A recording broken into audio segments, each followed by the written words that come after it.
At 7:12 on Caleb Mercer's first morning in the farmhouse, a white tractor trailer came grinding up the county road with 18 windows his family had already canceled. He knew there were 18 because the driver leaned out of the cab and shouted it before Caleb had found both boots. "You Mercer?" Caleb stood on the porch in one sock, holding the broken screen door closed with his hip. "Which one?" The driver looked at the boarded house, then at Caleb's t-shirt and wrinkled work pants. "The one expecting 18 custom sash units." "I'm not expecting anything." "Yeah, that's what the cancellation says." The truck idled in the muddy drive, too long to turn around and too heavy to come closer without sinking. Behind it, low clouds crowded the fields. Rain had been threatening since before daylight. Caleb stepped off the porch. If it was canceled, why is it here? The driver studied the paperwork clipped to his steering wheel. Order was canceled by a Dana Mercer. Manufacturer rejected the cancellation because fabrication was complete. Somebody disputed that. Somebody else closed the dispute. Warehouse shipped. He looked back at the plywood nailed across every opening in the farmhouse. Seems like they found the right address. Caleb stared at the trailer. His grandfather had not changed his mind. That was the first thought. Clean and impossible. The second was that Aunt Dana had known. The driver introduced himself as Vernon Pike and made no attempt to shake hands. He was a large man in a faded Cardinals cap, with silver whiskers and the weary patience of someone who delivered expensive objects to people who immediately claimed not to have ordered them. "You got a forklift?" he asked. Caleb glanced toward the collapsed corn crib, as if one might be parked behind it. "No." "Skid steer?" "No." "Three strong friends with nothing to do on a Wednesday?" "It's 7 in the morning." That wasn't an answer. The wind pushed cold air through the gap beneath Caleb's shirt. He folded his arms, partly from the chill, and partly because Vernon's questions were making him feel as if the absence of a forklift were a personal failure. Yesterday, Caleb had owned 2 plastic storage tubs, a duffel bag, $83 in cash, and a phone that charged only if the cord was bent around a coffee mug. By 4 that afternoon, he had also owned a farmhouse, 6 acres, a stopped-up well, and whatever was living in the kitchen wall. Reed had received Walter's truck and most of the shop tools through what Aunt Dana kept calling a fair family purchase. Mallory had taken their grandmother's jewelry, except for a garnet brooch nobody liked. Dana kept the little brick house in town where Walter had spent his last years. Caleb got the place everybody described with a pause before naming. The farmhouse. As if it had a smell even over the telephone. "Can they go back?" he asked. Vernon climbed down from the cab, landing with a grunt. "They can go wherever the manufacturer tells me to take them. Right now, that's here. I mean, can I refuse them? You can refuse anything in this country if you're willing to live with what happens next." That sounds like something printed on a gas station mug. It ought to be. Vernon opened a metal compartment beneath the trailer and removed a pair of work gloves. "Custom units don't go back into stock. Different sizes, old house profiles, wood frames. Says here they were paid in full. If you refuse, I call dispatch. Dispatch calls the mill. Maybe they send me to a salvage yard. Maybe they make me sit here until lunch while 6 people rediscover the email." "Paid by who?" Vernon looked at the top page. Walter Mercer. Hearing the name spoken so casually hurt more than Caleb expected. For 10 weeks, people had said his grandfather, the deceased, your mother's father, Mr. Mercer, the estate. Walter's actual name had become something everyone stepped around. Date? Order placed February 9th. That was 6 weeks before Walter went into rehabilitation. And the cancellation? May 3rd. 3 days after Dana moved Walter from the hospital to Briar Ridge. Caleb remembered the date because Dana had texted him that evening. "He needs quiet. Please don't complicate this." Walter had died in June. Vernon watched him do the arithmetic and had the courtesy not to comment. A pickup appeared at the end of the drive, moving faster than anyone should on wet gravel. Dana's silver Ford bounced through a pothole and stopped sideways behind the trailer. She got out wearing black slacks, low heels, and a blue raincoat she had not bothered to button. Her gray blonde hair was still smooth enough to suggest she had not driven over in a panic, though the 2 bright patches high on her cheeks said otherwise. "Don't unload that truck," she called. Vernon put on one glove. "Good morning. I spoke to your company in May. This order was canceled. Unsuccessfully. I was told it was being reviewed. Looks like they reviewed it." Dana's eyes moved to Caleb. She took in his bare arms, mismatched socks, and the key to the farmhouse hanging from a shoelace around his neck. Her mouth tightened. "You should have called me. I woke up 4 minutes ago. You had to know something like this might happen. Something like a semi full of windows.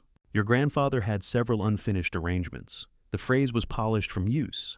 Dana had spent the weeks after Walter's funeral sorting his life into arrangements, obligations, episodes, and poor decisions. She never said promise if commitment would make her sound cruel for breaking it. Caleb stepped closer to the truck. "You said he canceled the repairs. He intended to. You said he decided I wasn't moving in. Caleb, not out here." There was nobody out there except Vernon, who had begun inspecting the mud beside the trailer with intense professional interest. "You said Grandpa changed his mind." Dana lowered her voice. "He was ill." "That isn't what I asked. It's 7 in the morning, I came without coffee, and I am not having this conversation in a field. It's a yard. It's mostly field." That was the kind of correction Walter would have enjoyed. For half a second, Caleb nearly smiled. Dana saw it and became angrier, perhaps because she thought he was laughing at her, perhaps because she had heard Walter in the silence too. She walked to the rear of the trailer and looked at the seal on the doors. "These need to go back. There's no place to store them safely, and installing them would cost more than the house is worth. They're already paid for, with estate money. Vernon says Grandpa paid in February. Vernon shouldn't be discussing private financial matters." Vernon held up both gloved hands. "I said a name and 2 dates. If either one is classified, ma'am, nobody briefed me." Dana ignored him. "Caleb, you have $86 in your checking account. 83.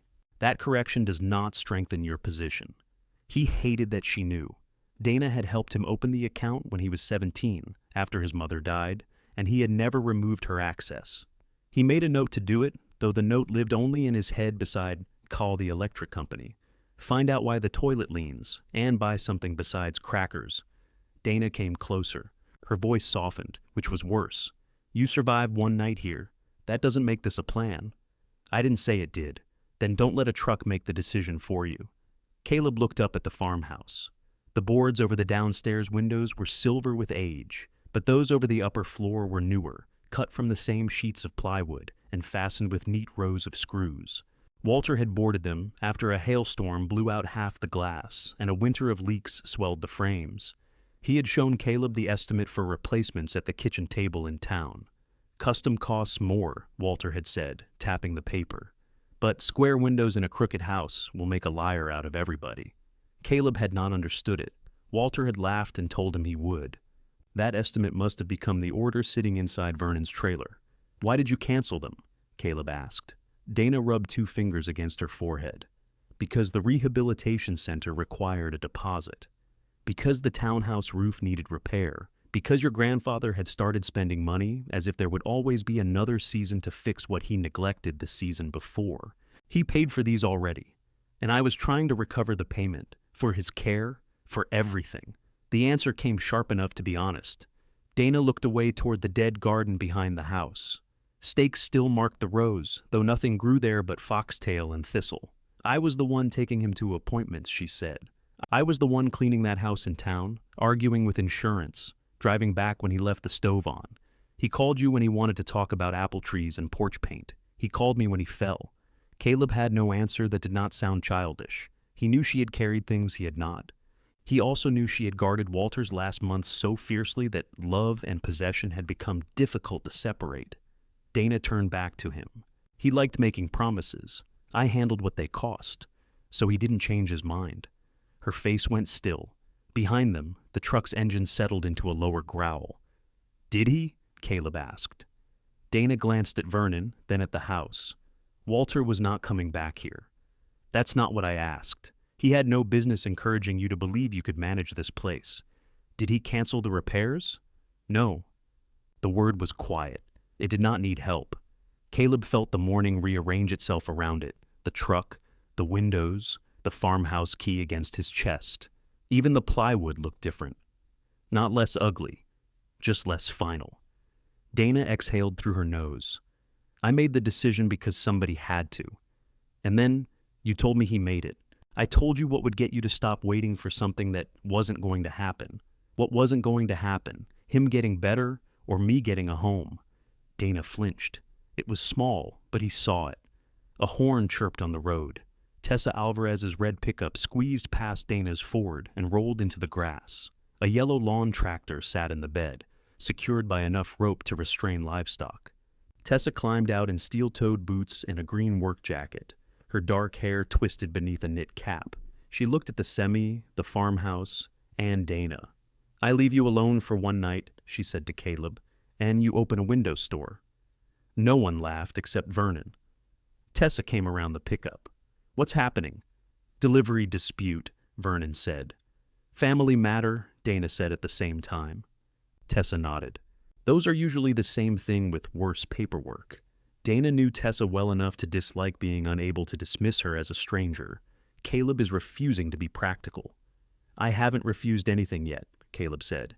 "You're standing in the mud arguing.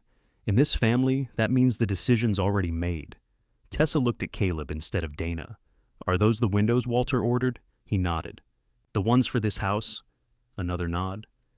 "And they're here?" "That's been established," Dana said. Tessa ignored her. "What happens if you send them back?" "Probably salvage," Caleb said. "No refund." Vernon pointed one thick finger at her. "You ask efficient questions." Rain ticked once against the metal roof of the trailer. Then again. Vernon looked up. "I need a signature or a refusal. Either way, this weather is about to become everybody's supervisor." Dana reached for Caleb's arm, but stopped short of touching him. "If you accept them, they become your problem." He looked at her hands suspended between them. "They were always supposed to be. That house will eat every dollar you make. Then I guess it'll still be hungry tomorrow. You think this proves Walter believed in you?" Caleb swallowed.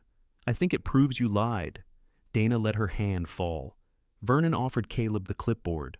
The delivery line waited at the bottom beneath Walter's name, the farmhouse address, and a typed description of 18 white oak sash units with insulated glass. Caleb could almost hear his grandfather complaining that insulated glass was uglier, but warm feet were beautiful. He signed. Dana stared at the ink as if it were spreading across something she owned. "I hope," she said carefully, "you understand what you've just chosen."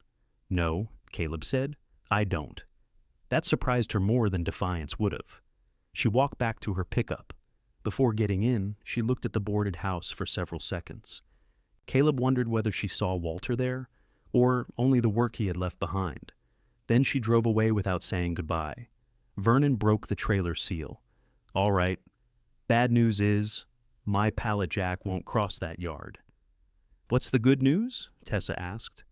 "There are 3 of us, and the young one appears motivated by spite." The doors opened.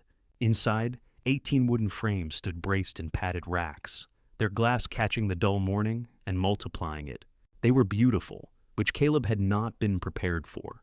Walter had chosen deep green for the exterior trim, not white, and the color reminded Caleb of pine needles after rain. Tessa touched his elbow. "You can still say this is insane," she said. "It's insane." "Good.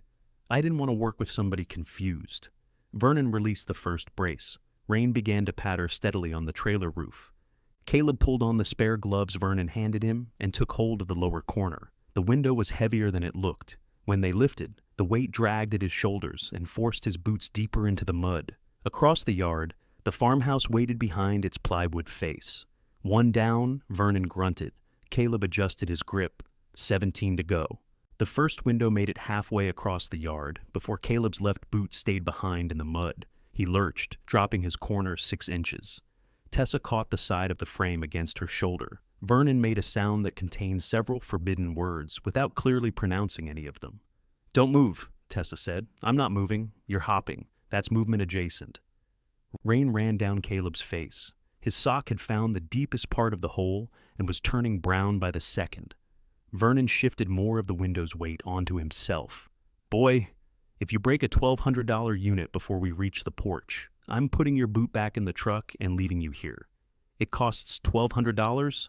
Now is not when you learn that." They lowered the frame onto 2 padded blocks in the grass. Caleb retrieved his boot with both hands and poured muddy water from it. Tessa watched him shove his foot back inside. "You're going to get trench foot," she said. From the yard, the Mercer family has always been ambitious. The porch steps complained under the combined weight of the three of them and the window. The screen door opened inward only 6 inches before striking a cardboard box Caleb had left in the entry. "Hold it," he said. "No," Vernon said through his teeth. "You hold it. I'm carrying it." Caleb squeezed through, kicked the box aside, and lifted the screen door from its bottom hinge. It came away in his hand. "That works too," Tessa said. The front hall smelled like wet plaster and old leaves. Caleb guided them toward the dining room, the largest downstairs space without a visible hole in the floor. A brass chandelier hung crooked above them, all but one of its glass shades missing. The previous night he had spread his mattress beneath it, then reconsidered after noticing the ceiling medallion was separating from the plaster. They set the frame against an interior wall. Vernon immediately pulled it forward again. "Never lean glass upright without a brace," he said. "A floorboard shifts, frame walks, glass comes down. Where are the racks going?" Caleb had not known the racks were staying. He went back outside and saw 2 long wooden assemblies bolted to the floor of the trailer. Vernon handed him a socket wrench. The manufacturer had designed the racks to be unloaded by forklift, the same theoretical forklift Caleb did not own. For the next 40 minutes, they removed braces, carried packing blankets, and argued about where the weight could safely sit. The dining room floor sloped toward the fireplace. The parlor had water damage. The front bedroom contained a cast iron stove that nobody could explain. They finally settled on 2 racks in the dining room, positioned across several joists after Vernon crawled beneath the house with a flashlight to inspect them. He returned wearing cobwebs across his cardinal's cap. "Joists are old-growth pine," he said. "Good news, termites seem to prefer the back half." Caleb was breathing too hard to respond. By the 6th window, his arms trembled each time they lowered one into its slot. Tessa's green jacket had darkened almost black with rain. She worked without complaint, but every few trips she rotated her right shoulder as if something pinched there. "You hurt?" Caleb asked. "No." "You're doing that thing with your arm." "What thing?" "The thing you just did after saying no." "I pulled wire through a grocery store ceiling for 9 hours yesterday. I'm sore. Don't turn it into a reason to be noble. I was going to say you could stop. That's exactly the kind of irritating nobility I meant." Vernon walked past them carrying a padded divider. "Save the courtship for units 14 through 18. Those always need morale." Tessa nearly lost her grip laughing. Caleb's face grew hot despite the rain. "It's not courtship. Then your technique needs even more work than I thought." At Unit 11, Dana's Ford reappeared at the end of the road. Caleb stiffened, but it passed without slowing. She had probably driven to the highway and changed her mind about coming back, or driven to Mallory's apartment, or called Reed, who would enjoy the story more if Dana told it while still angry. At Unit 13, Caleb's phone began buzzing inside the house. At Unit 15, it stopped. At Unit 16, it started again. "Somebody persistent," Tessa said. "Somebody related." "Same thing with worse paperwork. That joke only worked once." "I disagree." They carried the final window in at 10:34. Vernon inspected every brace, retightened 2 bolts, and made Caleb sign a second line, acknowledging receipt without visible damage. Then he stood in the dining room doorway, rainwater dripping from his cap, and surveyed the ranks of deep green frames. "You need to keep this room dry," he said. "I'll tell the roof. I'm serious." "So am I." Vernon studied Caleb for a moment. The humor left his face, though not unkindly. A paid-for thing can still ruin you if you can't afford what it takes to use it. Caleb glanced at the windows. "Is that driver wisdom?" "No." "That's 2 ex-wives and a base boat." Tessa coughed into her hand. Vernon pointed toward the nearest frame. "Keep air moving. Don't peel the corner protectors until installation. Don't stack anything against the glass. And when somebody tells you old houses were built better, ask why every wall leans in a different direction." He refused Caleb's offer of coffee after learning there was no coffee, no working stove, and no reliable water. He accepted 2 peanut butter crackers instead, tucked them into his shirt pocket, and drove away with his empty trailer rattling over the road. The yard looked strangely small without the truck. Caleb stood under the porch roof in his soaked clothes. Tessa stood beside him, wringing water from the end of her ponytail. Her lawn tractor remained tied in the pickup bed. "I guess I still owe you a repair," Caleb said. "I guess you owe me several things. You volunteered to help." I volunteered when there were 3 windows left. The first 15 were social coercion. I'll fix the tractor. You'll look at the tractor. We haven't established that you can fix it. He glanced at her. You drove me all the way out here yesterday. You carried my washing machine upstairs last month. You fed me dinner. You fixed the dryer vent. That took 6 minutes. The washing machine took an hour. This was how keeping score worked with Tessa. Not to make certain she received more, but to prevent either of them from pretending the other's help was free. Caleb used to find it exhausting. Lately, he had begun to understand that it was her way of making kindness survivable. His phone buzzed again. Mallory. He considered letting it stop. Tessa went to untie the tractor. If you hide from your sister, she'll drive out here. She doesn't know the address. Everybody knows the address. They just don't want the house. Caleb answered on the 5th ring. Mallory did not say hello. What did you do? Accepted a delivery. Dana says you accused her of lying in front of a truck driver. Vernon was already there. That isn't a defense. I wasn't defending it. Mallory made a frustrated sound. He could picture her pacing the narrow kitchen of her apartment, pushing her copper-colored hair behind one ear. She did that whenever she was angry, which meant one side of her hair always looked more organized than the other. Are you actually keeping those windows? She asked. They're in the dining room. All of them? No, I put one in the guest house. Is there a guest house? No. Then why would you? Never mind. I'm not doing this with you. You called me. I called because Dana is crying. That stopped him. Dana did not cry where anyone could verify it. She became brisk. She wiped counters already clean. At Walter's funeral, she had disappeared into the church kitchen and reorganized the paper napkins by color. What does she want me to do? Caleb asked. Send them back. There's no refund. She thinks the company might make an exception. They already refused. Well, maybe if you hadn't signed. Did she tell you Grandpa canceled the repairs? Silence stretched across the line. Tessa stopped working at the ropes, but kept her back turned. Mallory? She told me he'd given up on the farmhouse. That isn't what I asked. She said he wasn't making good decisions. Did she say he canceled the windows? I don't remember the exact words. Mallory always remembered exact words. She remembered movie dialogue after one viewing and could repeat every insult anyone had ever delivered to her, including date, location, and probable motive. Caleb rubbed mud from his wrist. She told me he decided I shouldn't live here. I know, you knew, I knew that's what you thought. That isn't the same thing? No, Caleb, it isn't. He looked through the broken screen door opening at the racks in the dining room. Green frames stood in the dimness, like objects from a house that existed somewhere else. Do you think I should sell? He asked. Mallory's answer came too quickly. Yes. He laughed once, without meaning to. I'm not saying that to hurt you, she said. You start nights at the feed warehouse tomorrow. You don't have a car. That house is 12 miles from town, and half the windows are plywood. All the windows are plywood. That helps my argument. Where am I supposed to live after I sell it? With me until you find something. In your one-bedroom apartment? Owen and I can make room. Where? The oven? He's gone 3 nights a week, so I share his side of the bed on a schedule. Don't be disgusting. You offered. I'm trying to help. He heard the fatigue under her annoyance. Mallory had been trying to help him since their mother died, usually by constructing plans that required Caleb to become smaller, quieter, or temporarily invisible. I'm not selling today, he said. I didn't say today. I'm also not sending the windows away. Fine. It doesn't sound fine. It isn't fine. But the paperwork says the house is yours, so apparently you're allowed to ruin your own life. She hung up. Caleb lowered the phone. Tessa finished untying the lawn tractor and dropped the rope into the truck bed. Want me to insult her? No, I'm good at specific insults. She offered me her apartment. That's kind. It has 1 bedroom. That's less kind. Together they rolled the tractor down 2 aluminum ramps. It was an old yellow machine with a cracked seat, flat front tire, and a deck packed solid with dried grass. Caleb lifted the hood. The battery terminals were white with corrosion. This didn't start, he asked. It started. Then it smoked. What color? Expensive. He bent closer.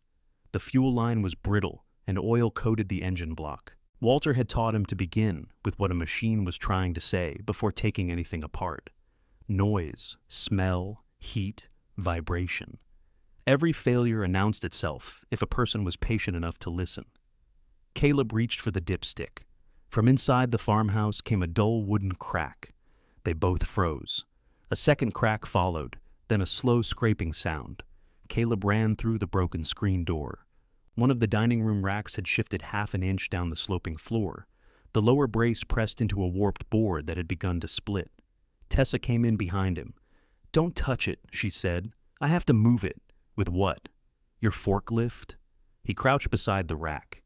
18 windows had seemed like an answer while they were inside the truck. In the dining room, their combined weight had become a problem large enough to move the house beneath them. Tessa knelt and examined the floor. "We need to spread the load," she said. "Thick plywood under the feet. Maybe move half the windows to another room. The parlor floor's worse. What's upstairs? More downstairs, but higher. Helpful." Caleb looked through the doorway into the kitchen. Walter's old maple table still stood there beneath a plywood-covered window, one leg shortened by a folded magazine. The tabletop was scarred, but solid. "We can build a second rack," he said. "Out of what?" He looked toward the outbuildings. Tessa followed his eyes. "It is still raining?" "Less than before." "That is rain, Caleb." He found a canvas coat on a hook by the back door. It had belonged to Walter years ago, before Dana began buying him clean town jackets with soft collars. Caleb pulled it on, the sleeves stopped above his wrists, and sawdust still clung inside one pocket. Tessa sighed and zipped her jacket. "You don't have to come," he said. "I know." Outside, water drummed against the plywood and ran from the porch in silver ropes. Somewhere beyond the wet garden, Walter's workshop leaned under its rusted roof, full of whatever the family had decided was not worth taking. Caleb stepped into the rain. Behind him, the windows waited in the dark. The workshop door had swollen into its frame. Caleb shouldered it twice before Tessa moved him aside. "You're pushing against the latch. The latch is broken. It is currently latched." She lifted a rusted handle Caleb had mistaken for part of the hinge, and the door opened with a damp groan. "I loosened it," he said. "You embarrassed it." The workshop smelled of oil, wet wood, and the faint mousy sweetness that gathered in the closed buildings. Gray light entered through gaps in the siding. Walter's main workbench still stood beneath the east wall, too heavy or too firmly bolted down for Reed to take. Everything above it had been stripped. Pale outlines showed where saws, wrenches, and clamps had hung for years. The empty shapes looked almost deliberate, as if somebody had painted the tools onto the wall and then erased them. Caleb walked to the bench. Walter had built it from maple, with legs thick as fence posts. Its surface bore hundreds of cuts and burns. A dark ring from his coffee thermos marked the back left corner. Caleb put 2 fingers against it. Tessa pretended to examine a stack of warped cabinet doors. "Reed cleaned the place out," Caleb said. "He bought the tools. Dana decided which tools were included. Did you ask for any?" "I asked for Grandpa's socket set." "What happened?" "She said it belonged with the truck." Tessa looked at him. "That's not how sockets work." Apparently these were emotionally attached. A scrape came from beneath the bench. Caleb crouched and found an old wooden level, 3 bent screwdrivers, and a coffee can filled with bolts. The usable tools had been removed so completely that even the junk felt selected. Rain struck the metal roof hard enough to drown conversation. Water streamed through one nail hole and landed in a bucket that was already full. They needed boards wide enough to spread the rack's weight and braces strong enough to keep the windows upright. The lumber stacked near the back wall looked promising until Caleb pulled away a tarp and found most of it black with rot. Tessa kicked the end of a plank. It dissolved into soft brown flakes. "Premium," she said. "There's more in the lean-to." The lean-to had partially collapsed. One corner of its roof rested on a refrigerator with no door. Beneath it lay fence posts, strips of corrugated tin, and a pile of long pine boards silvered with age. Caleb dragged out the first board. The underside was dry. "This'll work. For a rack. For the floor. We'll use the cabinet doors under the feet. The doors are particle board. The thick ones are plywood. One is painted with ducks. That makes it stronger." Tessa wiped rain from her forehead. "Your confidence is dangerous because it sounds almost informed." They carried the lumber through the back door and laid it across the dining room floor. Moving the windows a second time was worse than unloading them. There was no Vernon to take the heaviest corner, and the room did not give them space to turn. Caleb's wet sleeves dragged against his arms. His fingers cramped inside the gloves. They had transferred 4 windows when an engine came up the drive. Not Dana's Ford this time. Walter's blue pickup rolled into the yard with Reed behind the wheel. The truck looked wrong under him. Walter had driven with both hands high on the wheel and his chin pushed forward, as if he expected every road to argue. Reed leaned back with one wrist over the top, music audible through the closed windows. Mud streaked the doors. A silver toolbox Caleb had never seen was mounted across the bed. Reed got out in a black hooded sweatshirt and clean work boots. At 26, he was built like Walter had been in old photographs, broad through the chest, thick forearms, straight nose, but his beard was trimmed into a careful line Walter would have mocked. He stopped inside the screenless doorway. Mom said there were windows. Tessa was holding the lower end of a frame. "Your sources are excellent." Reed surveyed the racks. "Jesus." "Don't just stand there," Caleb said. "Take this corner." Reed gave him a look that promised an argument later, then stepped forward and took the weight. The three of them lowered the window onto the new supports. "What are you doing?" Reed asked, keeping them from falling through the floor. "Good start." Caleb pulled off one glove with his teeth. "Why are you here? Air compressor? In the workshop? That's where air compressors tend to live. You already took everything else. I bought everything else, with a truck that was worth more than you paid for the whole package." Reed's mouth tightened. "You want to discuss what things are worth? Look around." Tessa moved between them to release a packing strap. "I'm charging both of you if this turns into wrestling." Reed looked at her. "Why are you even here?" "My tractor smokes." "That explains nothing." "It explains more than your answer." Caleb expected Reed to leave them with the remaining windows, but he took off his sweatshirt and helped move all of them. Underneath, he wore a gray thermal shirt darkened with sweat by the time they finished. He worked quickly and knew how to lift without wasting motion. Once, when Caleb's grip slipped, Reed caught the frame against his hip and said nothing until it was secure. Then he said, "You always grab too close to the corner." "Thanks. Wasn't a compliment." "I know. That's why I said thanks instead of framing it." Reed looked as though he might smile, then remembered he was angry. With the load divided between two reinforced racks, the floor stopped complaining. Reed tested each support with his boot. "You need to get these off the exterior wall," he said. "Condensation," Vernon said, air moving. "Same problem. You could have mentioned that while we were deciding where to put them." "I got here after the deciding." Tessa leaned against the doorway, rotating her sore shoulder again. He's right about the wall. Caleb hated the quick relief he felt at Reed's help. It would have been easier if his cousin were useless. Reed pulled his sweatshirt back on. "You planning to install them yourself?" "I'm planning to keep them dry today." Strong 5-year plan. "Did Dana send you?" "She told me what happened." "That's not what I asked." Reed glanced toward the yard. "She wanted to know if you'd calmed down." "Did you know she canceled them?" "I knew she was trying to." "Did you know she told me Grandpa did it?" Reed rubbed a hand over his beard. That was answer enough. Caleb stepped closer. "You knew." "I knew she wanted you to stop waiting on him. He was alive. He was confused half the time. Not when he ordered these." "You don't know that. They fit the house." "So does Rain. Doesn't make it a good investment." Tessa straightened, but Caleb barely noticed.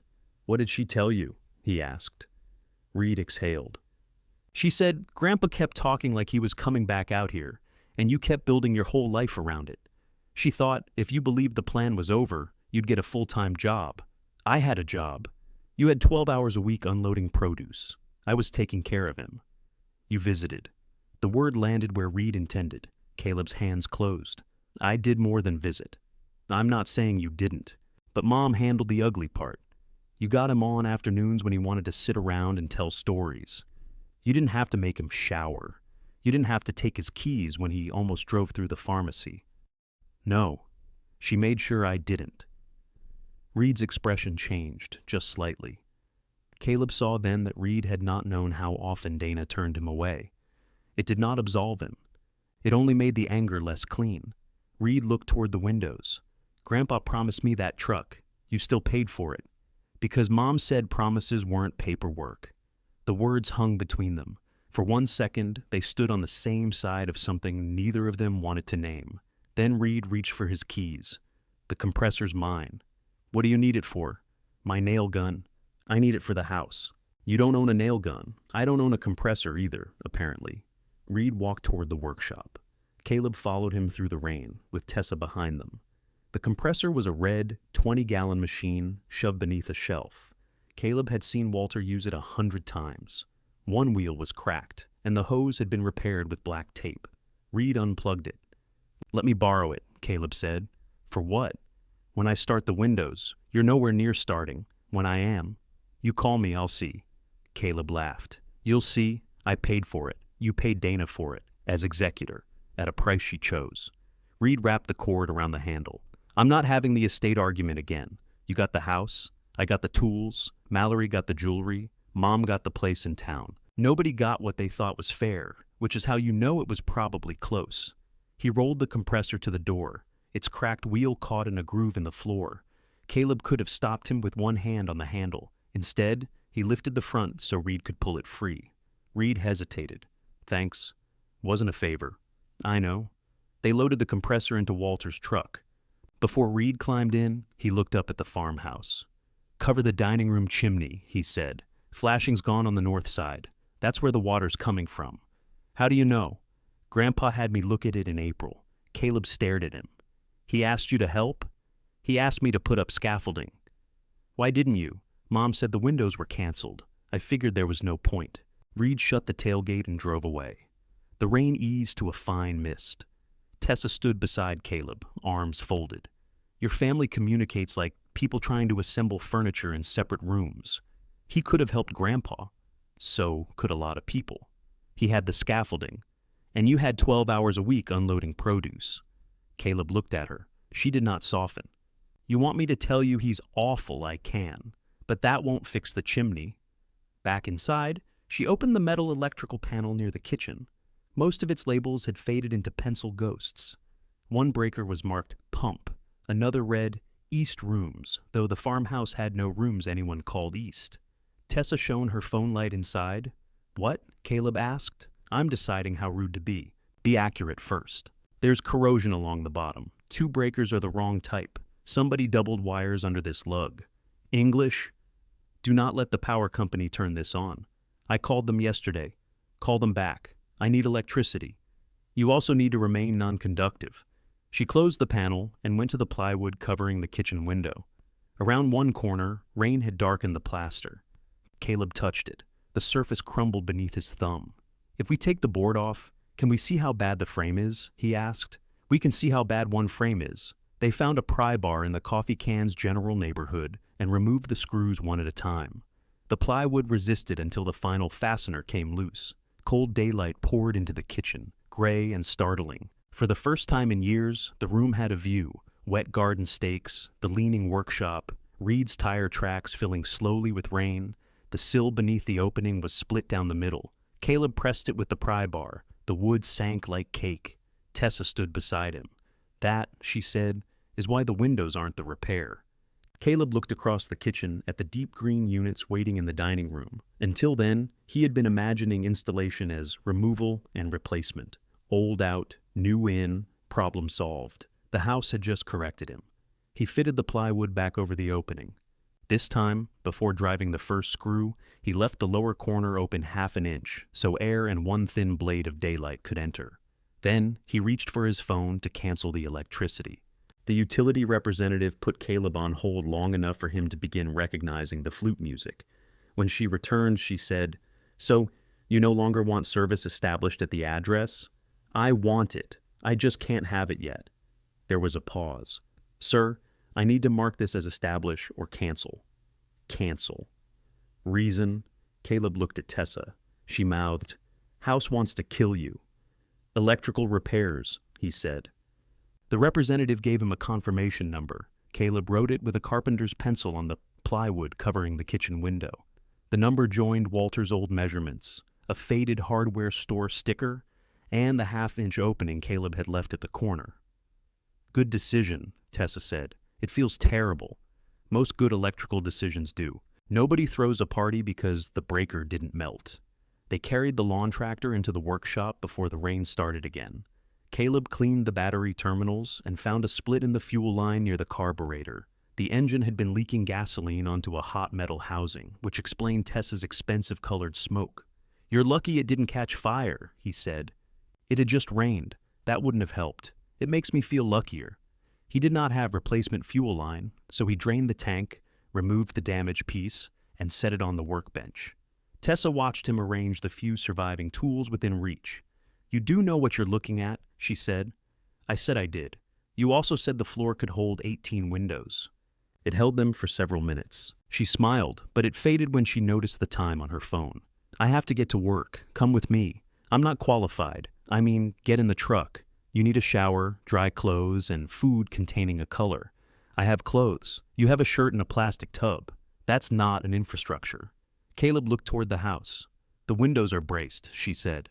"The roof has been leaking for years. It can manage 4 more hours without your supervision." He went with her because his right foot had begun to itch inside the muddy sock, and because the thought of sitting alone in the farmhouse listening for another crack in the dining room floor was suddenly unbearable. Tessa rented the downstairs half of a narrow duplex behind a tire shop. Her living room held a brown couch, a row of thriving plants, and an electrical conduit bender she used as a coat rack.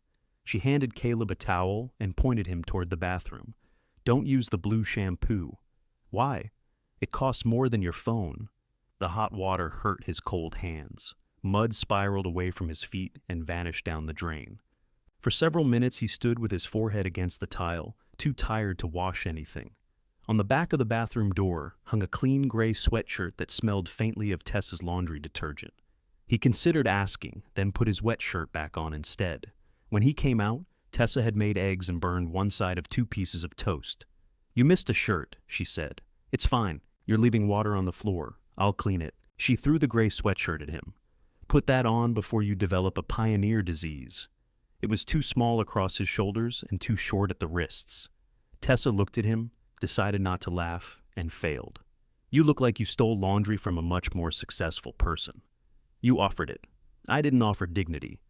He ate 3 eggs, both pieces of toast, and half an apple. Tessa packed the rest of the apple and 2 sandwiches into a grocery bag, ignoring his attempt to refuse. "Add it to the ledger," she said. "What ledger?" "The one you imagine exists whenever somebody feeds you." She drove him back to the farmhouse before going to work. At the porch, she handed him a business card bent at one corner. "Maureen Cole, Restoration Carpentry and Repair." "I wired a kitchen for her crew last winter," Tessa said. "She knows old houses. I can't afford a restoration carpenter. You can afford a phone call. Barely. She won't charge you to say no." Caleb turned the card over. Tessa had written, "Look at South Kitchen's sill in black marker."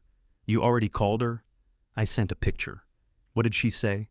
"That it looked bad. I knew that for free." She also said not to remove anything else until somebody checks whether the wall is carrying water from above. Caleb slipped the card into his pocket. Tessa narrowed her eyes. "You're going to call." "I'm going to think about calling. Those are different activities, I know." "Good. I'll ask you tomorrow which one you did." She drove off before he could object. The house was colder than the yard. Caleb checked the rack supports, moved his mattress farther from the dining room wall, and placed pots beneath 3 active leaks. He found an old plastic tarp in the front bedroom and climbed onto the porch roof to cover the worst gap he could reach without a ladder. From there he could see the road curving toward town and the silver roof of Walter's workshop. The garden rows were nearly erased. Beyond them, 6 acres of weeds leaned beneath the rain. Nothing in the view suggested that accepting the windows had been brave. From the roof, it looked more like evidence that he had failed to understand scale. He called Maureen before he could think his way out of it. She answered over the sound of a power saw. "Cole? My name's Caleb Mercer. Tessa Alvarez sent you a picture, the rotten sill." "That's my house." "Condolences?" He waited. Maureen said, "What do you want to know? How to fix it?" "That is not a phone call size question." "How much would it cost?" "Neither is that." "I've got 18 new windows. Then you have 18 expensive reasons not to guess." Her voice was low and direct, with no effort spent making bad news comfortable. Caleb liked her immediately and resented it. "Can you come look?" he asked. "I'm booked. For how long? Thanksgiving if everybody pays. Labor Day if they don't." Caleb sat on the porch step. "I don't need you to do the work. What do you need me to do?" "Tell me what the work is." The saw started again in the background, then stopped. "Saturday," she said. 7:15. "I'll give you half an hour. I work nights. Then you'll already be awake." She hung up. Caleb began his first warehouse shift the following evening, with muscles still sore from the delivery. The feed warehouse stood behind the farm supply store at the edge of town, a long concrete building that smelled of grain dust, diesel exhaust, and molasses. His supervisor, Lowell Banks, was a narrow man with a bald head and a mustache too large for the rest of his face. He handed Caleb a reflective vest and pointed toward the loading area. Steel toes? Yes. Back trouble? No, you will. Lowell assigned him to stack 50-pound feed bags onto pallets. The work had a simple cruelty. Every bag weighed the same, but each one felt heavier than the last. Dust settled inside Caleb's collar and formed paste against his skin. At 2 in the morning, he found the sandwich Tessa packed and ate it while sitting on an overturned bucket near the loading dock. His phone held 3 messages. One from Tessa. "Did you call?" One from Mallory. "Dana says you won't answer her. I told her I'm not your receptionist." One from Dana herself. "We need to discuss the property expenses when you are ready to behave like an adult." Caleb read that one twice. Then he opened the banking app and removed Dana's access from his account. The balance was still $83, but it was the first thing he had changed that did not require lifting. He replied to Tessa, Saturday, 7:15. She sent back, "Proud of you." Then, 5 seconds later, "Don't make it weird." He worked until 6 and rode home with a warehouse employee named Curtis, who lived 4 miles past the farmhouse. Curtis was 50, smelled permanently of peppermint, and drove a sedan with a passenger door that opened only from the outside. "You staying at the old Mercer place?" Curtis asked as they turned onto the county road. "For now. Your grandfather fixed a transmission jack for me once. Did it work? Better than the jack I brought him." Curtis dropped Caleb at the drive and refused gas money on the grounds that Caleb had none. Before leaving, he pointed at the upper windows. "Your tarp's loose." Caleb watched the sedan disappear, then went around the house. One corner of the tarp had pulled free. The roof was too wet to climb, so he dragged an old extension ladder from behind the workshop. 2 rungs were cracked. He climbed anyway. By the time he secured the tarp, morning had brightened behind the clouds. He crawled onto his mattress without removing his work pants and slept until something struck the porch door. Caleb woke reaching for a tool he did not own. Mallory stood outside holding 2 cups of coffee in a paper bag. Her copper-colored hair was pulled into a loose knot, organized on neither side. She wore office clothes beneath a long cardigan and looked as if she had come before work to avoid admitting the visit was deliberate. "You removed Dana from your bank account," she said when he opened the door. "Good morning. She got an email, I figured." Mallory held out a cup. "I brought coffee. Is it conditional? Only on you not being awful for 5 minutes." He let her in. She stopped in the dining room doorway.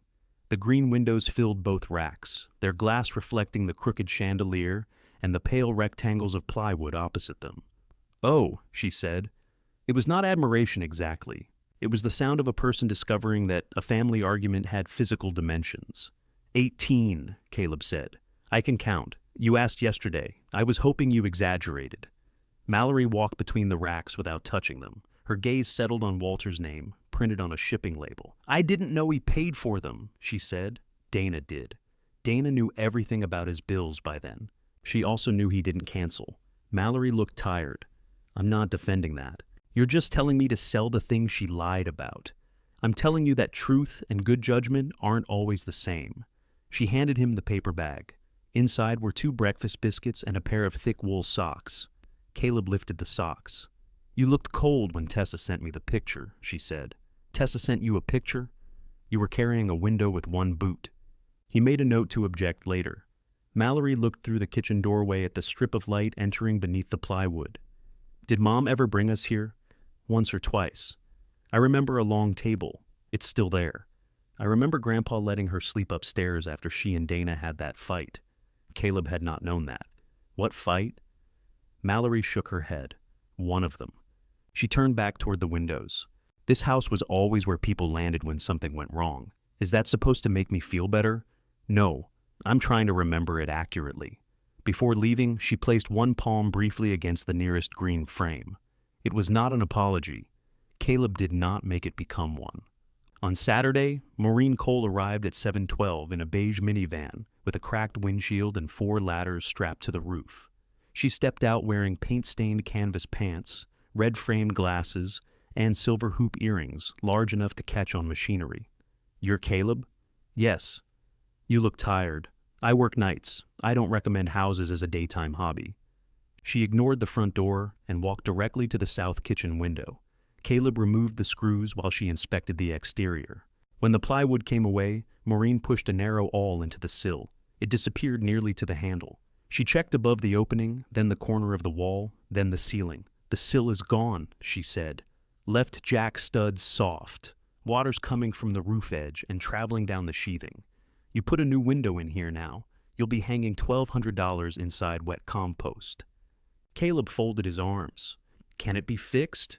"Everything can be fixed if the question excludes price, time, and sanity." "I'm serious." "So am I." She studied the house. Then Caleb. "You said you didn't need me to do the work. I can't pay you to." "Different sentence. I need to learn." Maureen checked her watch. "I have a porch job next Saturday, 6:30.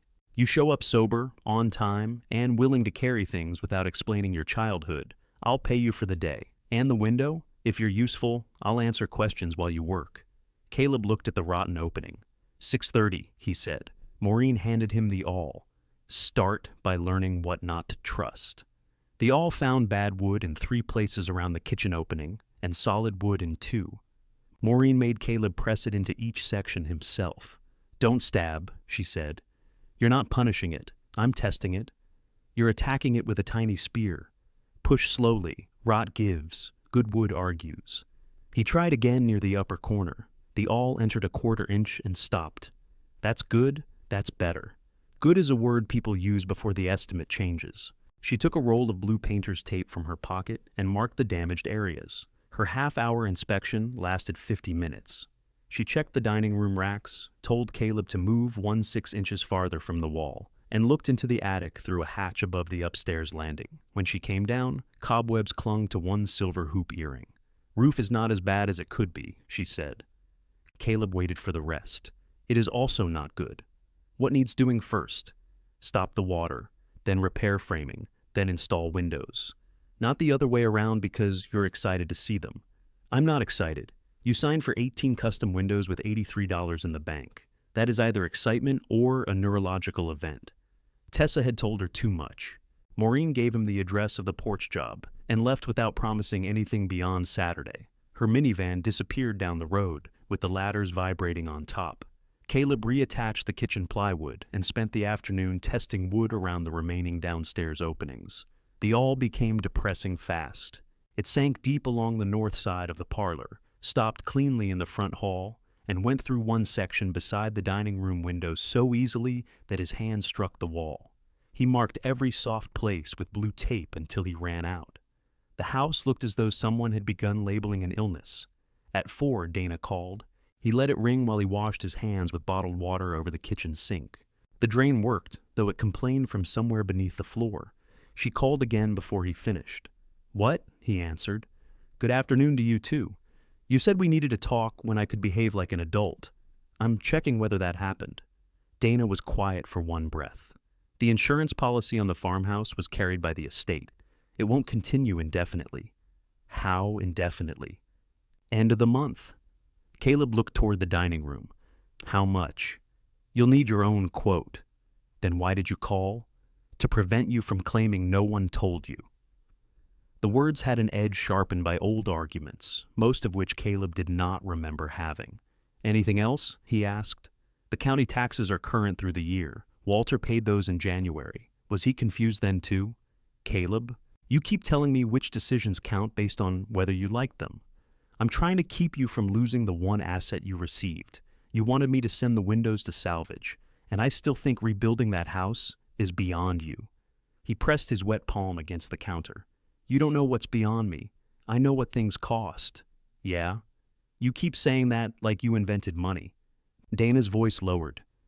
"You think I'm cruel because I won't pretend effort guarantees an outcome." "No. I think you're cruel because you lied. And how long do you plan to use that answer for every question? As long as you use practical for every lie." She hung up first.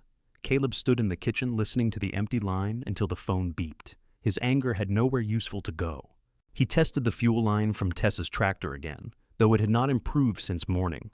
On his way to the warehouse that night, he asked Curtis to stop at the farm supply store. Caleb bought 2 feet of fuel hose, 4 clamps, and a pair of dry socks. The total left him with $68 and change. Lowell put him on the unloading crew. A delivery arrived late, and they worked past sunrise. By the time Curtis dropped him at the farmhouse, Caleb's shoulders felt packed with sand. Tessa's pickup was in the yard. She sat on the porch steps drinking coffee from a stainless steel cup. "You said you'd ask tomorrow," Caleb told her. "It is tomorrow. You didn't have to drive out here. I wanted my tractor. It's not fixed. You bought the hose. How do you know? You have a transparent shopping bag." She followed him to the workshop. Caleb replaced the line while she held a flashlight, then cleaned the carburetor bowl and changed the oil using a half-full bottle Walter had left behind. The tractor started on the 3rd attempt. Tessa stepped back when the engine coughed blue smoke. "Expensive," she said. "Old oil burning off." "How certain are you?" 70%. I prefer my machinery in the 90s. The smoke cleared. The engine settled into a rough but steady idle. Caleb drove the tractor in a circle around the workshop, avoiding the worst mud. When he returned, Tessa was smiling. "What?" he asked. "Nothing." "You're making a face. It's a positive face. Don't interrogate it." She shut off the engine and listened as it ticked cool. "What do I owe you?" "You drove me out here. Yesterday's ride was for moving the washing machine. That debt was already settled with the dryer vent." "Exactly. This is new." Caleb leaned against the tractor hood. "I used $12 in parts." She took 15 from her wallet. "I'm not charging you labor. I'm not paying you labor. I'm buying your unreasonable markup on hose." She tucked the bills into his shirt pocket before he could object. Then she went to her pickup and returned with a rectangular battery-powered work light. "This too. That's worth more than the repair. It flickers. I can fix that. Then it'll be worth more."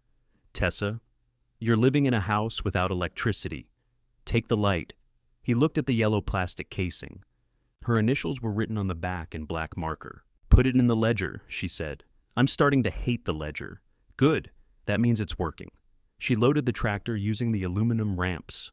Before leaving, she inspected the blue tape around the kitchen opening. "Maureen do that?" she said to learn what not to trust. "How much of the house passed? The front hall has strong character." Tessa looked at him over the truck bed. "You sleeping before Saturday?" "I work tonight. That wasn't the question. I'll sleep after." "Caleb, if Maureen catches you making a stupid mistake because you're tired, she'll send you home. She invited me to carry things. She invited you to prove whether you're useful." The accuracy irritated him. Tessa tied down the tractor. "You don't have to win every day. Some days you can just avoid setting yourself on fire." "That sounds like electrical wisdom." "It is." We printed on expensive shampoo. He slept 6 hours, worked through Friday night, and washed in the warehouse locker room before his shift ended. Curtis dropped him at the porch job address at 6:18 Saturday morning. The house belonged to a retired respiratory therapist named Linda Beecham, who met Caleb at the door in a purple robe and handed him coffee before asking who he was. Her porch wrapped around 3 sides of a white Victorian home near downtown. Half its floorboards had already been removed, exposing dark joists beneath. Maureen arrived at 6:27. "You're early," she said. "Is that bad?" "It's suspicious." She opened the back of her minivan. Tools filled shelves and drawers in an order Caleb could not understand, but Maureen navigated without looking. She handed him knee pads, safety glasses, and a flat pry bar. "We're replacing damaged boards without destroying the good ones beside them," she said. "If you split original trim, Linda will cry, and then I'll charge you for making a retired respiratory therapist cry before breakfast." From inside the house, Linda called, "I heard that." "You were intended to," Maureen answered. The work demanded a kind of restraint Caleb did not expect. At the warehouse, speed mattered. On the porch, every fast move threatened something that could not be bought in the same dimensions anymore. Maureen showed him how to cut a board across the center of a joist, how to lift rusted nails without crushing the wood, and how to tell old-growth pine by the closeness of its rings. Caleb listened. Then, an hour later, he rushed. The pry bar slipped beneath a decorative skirt board. He leaned into it, heard a crack, and froze. A 4-inch split opened along the grain. Maureen came over and crouched beside him. "I'm sorry," Caleb said. "I'm not the board. I can pay for it." "With what?" He looked away. Maureen examined the split. "Why did it crack? I pulled too hard." "No, the nail was stuck." No. He forced himself to look again. The trim was fastened at both ends. He had lifted the middle without releasing either one. I didn't find all the nails. There. Maureen marked the end of the split with a pencil. We can repair this. You will repair it. It will take longer than not breaking it. I said, I'm sorry. And I heard you. Apologies don't shorten clamps. She showed him how to open the split gently, work exterior glue into it, and clamp it without changing the curve of the board. She did not take the task away. By noon, Caleb's knees ached and his hands had learned to slow down. Linda brought turkey sandwiches onto the porch and asked whether he was Walter Mercer's grandson. He repaired my porch swing, she said. Then he complained about how badly it had been built for the next 12 years. That sounds right. He did good work while insulting everybody else's. Maureen bit into her sandwich. That's the traditional method. Caleb stayed until 6, long after the hours Maureen originally described. They replaced 7 floorboards, repaired the split trim, and primed every cut end before installation. When the last tool was loaded, Maureen handed him a folded stack of bills. He counted $140. This is too much. It's $14 an hour. I broke something, and repaired it off the clock while I did other work. Next time, don't break it. Next time, Tuesday morning, I'm replacing siding on a farmhouse east of town. You work nights? 6 to 6. Then no Tuesday. Next Saturday, same time, different porch. Caleb folded the money into his wallet. What should I do on my house this week? Nothing permanent. That's not much of an assignment. Measure every opening. Match each new unit to its intended location. Photograph the rot. Buy a real tarp for the roof instead of whatever blue napkin you have up there. That'll take most of this. Maureen shut the minivan doors. Yes. Caleb watched her drive away, then walked the 12 blocks to the hardware store. He bought a heavy roof tarp, a tape measure, chalk, structural screws, and more blue tape. At the farmhouse, he worked until the battery light Tessa gave him began to dim. Each window had a number on its shipping label. Each opening had its own width, height, and degree of crookedness. Walter's order matched them exactly. Caleb wrote the corresponding number on every plywood board. 18 openings stopped being one impossible house. They became 18 separate arguments. The upstairs hall window had the least rot. Caleb circled its number twice. Caleb measured the upstairs hall opening a third time. The number did not change. He went downstairs, found the matching window in the second rack, and measured that too. Walter had allowed a 1/4 inch on each side and a little more at the top. In a new house, the gaps would have looked wrong. In this one, they felt miraculous. Caleb carried the tape measure back upstairs and removed the top left screw from the plywood. Wind breathed through the hole. He put the screw back. Knowing which window came first had not created a ladder, flashing tape, sill material, or another set of hands. The opening sat 12 feet above the porch roof, which was itself soft near the gutter. Even if he got the board off without falling, the house would remain open until he finished. He wrote a list on the plywood beneath the circled number: tarp, ladder, lumber, person who knows what they're doing. Under that, after some thought, he added, food. Tessa read the list the next afternoon while standing on the porch with her hands in her jacket pockets. I appreciate that you ranked food 5th. It wasn't ranked. You numbered the window. I assumed a system. She had brought an extension ladder borrowed from the electrical company, along with a handwritten note from her supervisor authorizing its use. Tessa taped the note to the ladder before unloading it. You made him write permission? Caleb asked. I made him write that I'm using it off the clock. If I fall, he wants everyone to understand it's personal. They had agreed to replace the loose tarp, not touch a window. Tessa repeated that agreement twice while Caleb unfolded the heavy brown sheet he bought at the hardware store. The new tarp covered most of the north roof edge. Getting it there required Caleb to climb from the porch roof onto the steeper main slope while Tessa fed it up from below. Halfway across, his left boot slipped. He dropped to one knee. The tarp jerked from Tessa's hands and snapped in the wind like a sail. "Stop!" she shouted. "I'm fine! Stop moving!" He pressed his palms into wet shingles. His heartbeat struck hard behind his eyes. Tessa climbed onto the porch roof, staying below him. "When did you sleep?" "Last night." "For how long?" "I didn't time it. That means not enough. The warehouse delivery came late, and you came home and measured windows. The weather clears today. Caleb, get down."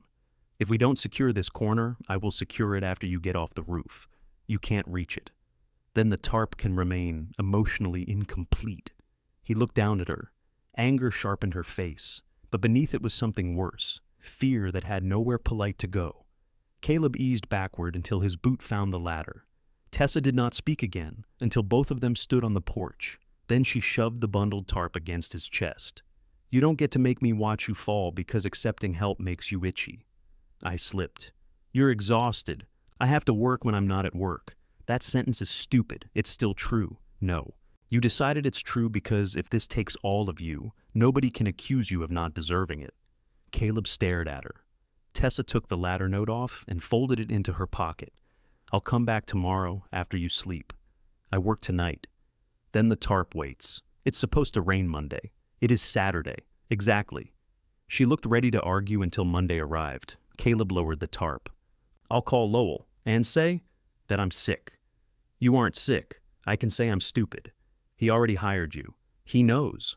Lowell reacted to the request for one night off with a silence so long, Caleb checked whether the call had dropped. You've worked here 9 days, Lowell said. I know. You dying? No. Anybody else dying? No.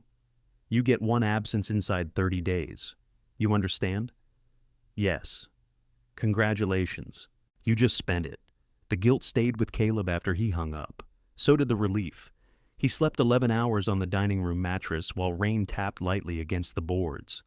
The following morning, he and Tessa secured the tarp without slipping, shouting, or proving anything. When they finished, she sat beside him on the roof ridge and opened a paper bag of biscuits. You added food to the list, she said. I didn't know that made you responsible for it. It didn't. I was hungry. She handed him one anyway. From the roof, the county road seemed to run directly into the horizon. Tessa pointed toward the far fence line. Your 6 acres go that way? To the sycamores. What are you doing with them? Trying not to look at them until the house stops leaking. Good plan. I have those occasionally. I'll update my records. The tarp held through Monday's rain. Caleb worked at Maureen's jobs every Saturday he could. One porch became a set of rotted basement stairs, then a sagging laundry room floor, in a house where the owner apologized each time the boards creaked. Maureen taught by asking questions 1 second before Caleb needed the answer. Where does the water go? What happens when this wood swells? Which piece can be replaced and which piece is holding up the thing you're standing on? He began to see buildings less as collections of surfaces and more as agreements. Roof promised water, it would go elsewhere.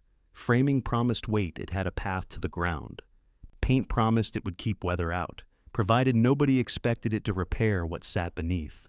His own house had survived by breaking those agreements slowly enough that no single failure looked urgent. The insurance quote arrived by email, $96 a month after a $400 initial payment. Caleb called the agent and asked whether boarding every window counted as security or abandonment. Depends who's asking, the agent said. You are, then security. Caleb paid the $400 after his second warehouse paycheck and 3 Saturdays with Maureen. His account dropped to $41. The farmhouse became insured, and he became unable to afford chicken. Tessa brought groceries and wrote tractor repair credit on the receipt. You already paid me, Caleb said. I paid for parts. You gave me the light. Damaged equipment. It had a loose connection. I fixed it in 10 minutes. Then you owe me 9 minutes and $43 of produce.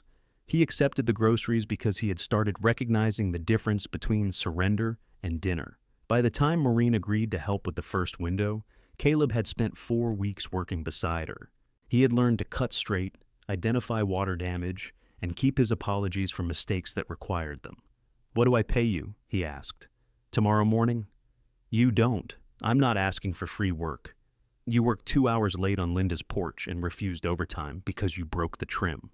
You said that repair was mine. It was. You stayed after it was fixed and helped load. I keep track too. Caleb thought of Tessa's imaginary ledger. Maureen pointed a pencil at him. This is one morning. I show you one opening. The next one is yours, and you call before doing anything dramatic. Tessa arrived Sunday with the authorized ladder. Maureen brought 2 adjustable support poles, a compressor, and enough hand tools to make Walter's stripped workshop feel briefly alive again. Mallory arrived uninvited at 8:30, carrying coffee and wearing jeans Caleb had not seen her wear in years. "Tessa called me," she said. Tessa looked at the roof. "I thought you might need another person," Mallory added. "We need somebody on the porch roof," Maureen said. "Afraid of heights? Only meaningful ones. That one's 12 feet. You'll be fine." They removed the upstairs hall plywood from inside, while Mallory held the exterior edge. The board came free with a burst of dust. Morning light filled the narrow hall, exposing faded wallpaper, spider webs, and a dark stain running beneath the sill. The view stopped Caleb. He could see the workshop roof, the garden, and the far sycamores. For weeks he had slept inside a house surrounded by land he could not see. Mallory leaned into the opening from outside. "I forgot this view. You remember it? Mom used to stand here when she smoked." Caleb looked at her. "Dana wouldn't let her smoke downstairs," Mallory said. "Grandpa wouldn't let her smoke in the bedrooms. So she called this the compromise. Did Grandpa know? He wasn't stupid." Maureen pressed the awl into the lower corners. "You can remember and work at the same time." The damage was limited to the exterior sill nose and one section of casing. Caleb cut the bad wood back until the remaining material resisted. He fitted a new piece, checked it, shaved it, checked again. When he reached for the screws, Maureen stopped him. "Where does the water go?" He examined the sill. Out. Through what path? He had forgotten the flashing. Maureen said nothing while he removed the piece and started again. They wrapped the opening, installed a sloped sill pan, and lifted the new unit from the dining room. 4 people carried it upstairs, turning sideways at the landing. Walter's measurements brought it close, but the old opening leaned right. Caleb pushed against the frame. Maureen slapped his hand away. "A window is not an argument you win by force. It's tight at the top. Because the opening's crooked, shim the low side. Give it somewhere to become square." He worked slowly. Tessa checked the level from inside, while Maureen watched the exterior reveal. Mallory held the frame steady and swore each time her arms cramped. Then, the window settled into place. Caleb drove the first structural screw through the jamb. The sound was small, almost disappointing. He drove the second, checked the sash, adjusted a shim, and tried the lock. It clicked. "Open it," Maureen said. He lifted the lower sash. It moved smoothly, letting cold air into the hall. For a moment, nobody spoke. Below them, 18 had become 17. Mallory put her hand through the opening and waved at Tessa on the porch roof. Tessa waved back. Caleb rested his palm against the new wood. Through the clean glass, the wet fields looked brighter than they had any right to. Then, Maureen handed him a tube of sealant. "Pretty comes after waterproof," she said. "Keep moving." Caleb kept moving. He sealed the exterior, insulated the gap without overfilling it, and installed temporary trim because the original casing was too damaged to return. Maureen made him open and close the sash 6 times. "Why 6?" he asked. "Because 5 sounds arbitrary." On the 6th try, the window moved without catching.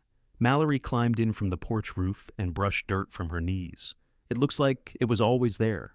"No," Maureen said. "It looks new. Give the rest of the house time to resent it." They packed the tools just before noon. Maureen left for another job. Tessa returned the authorized ladder before her supervisor could regret his handwriting. Mallory stayed. She sat on the top stair beneath the new window, turning an empty coffee cup between her hands. Sunlight reached the opposite wall and revealed a pale rectangle where a picture had once hung. "You want to know what Mom and Dana fought about?" she asked. Caleb sat 2 steps below her. "Do you?" I asked first. Mallory rubbed the seam of the cup. "Mom wanted to move back here. Not forever. She'd lost another apartment, and Walter said she could use one of the upstairs rooms until she got steady." "Dana said no?" "Dana said Walter was enabling her." "Was he?" "Probably." The answer arrived without defense. Caleb looked through the glass toward the garden. "Mom came anyway," Mallory said. "She stayed 6 weeks. Dana brought groceries twice and complained every time. Then Mom left without paying Walter anything. He wouldn't have taken it. I know, that was part of the problem." Caleb had memories of his mother arriving places with her face bright and her bags half packed, but he did not trust their order.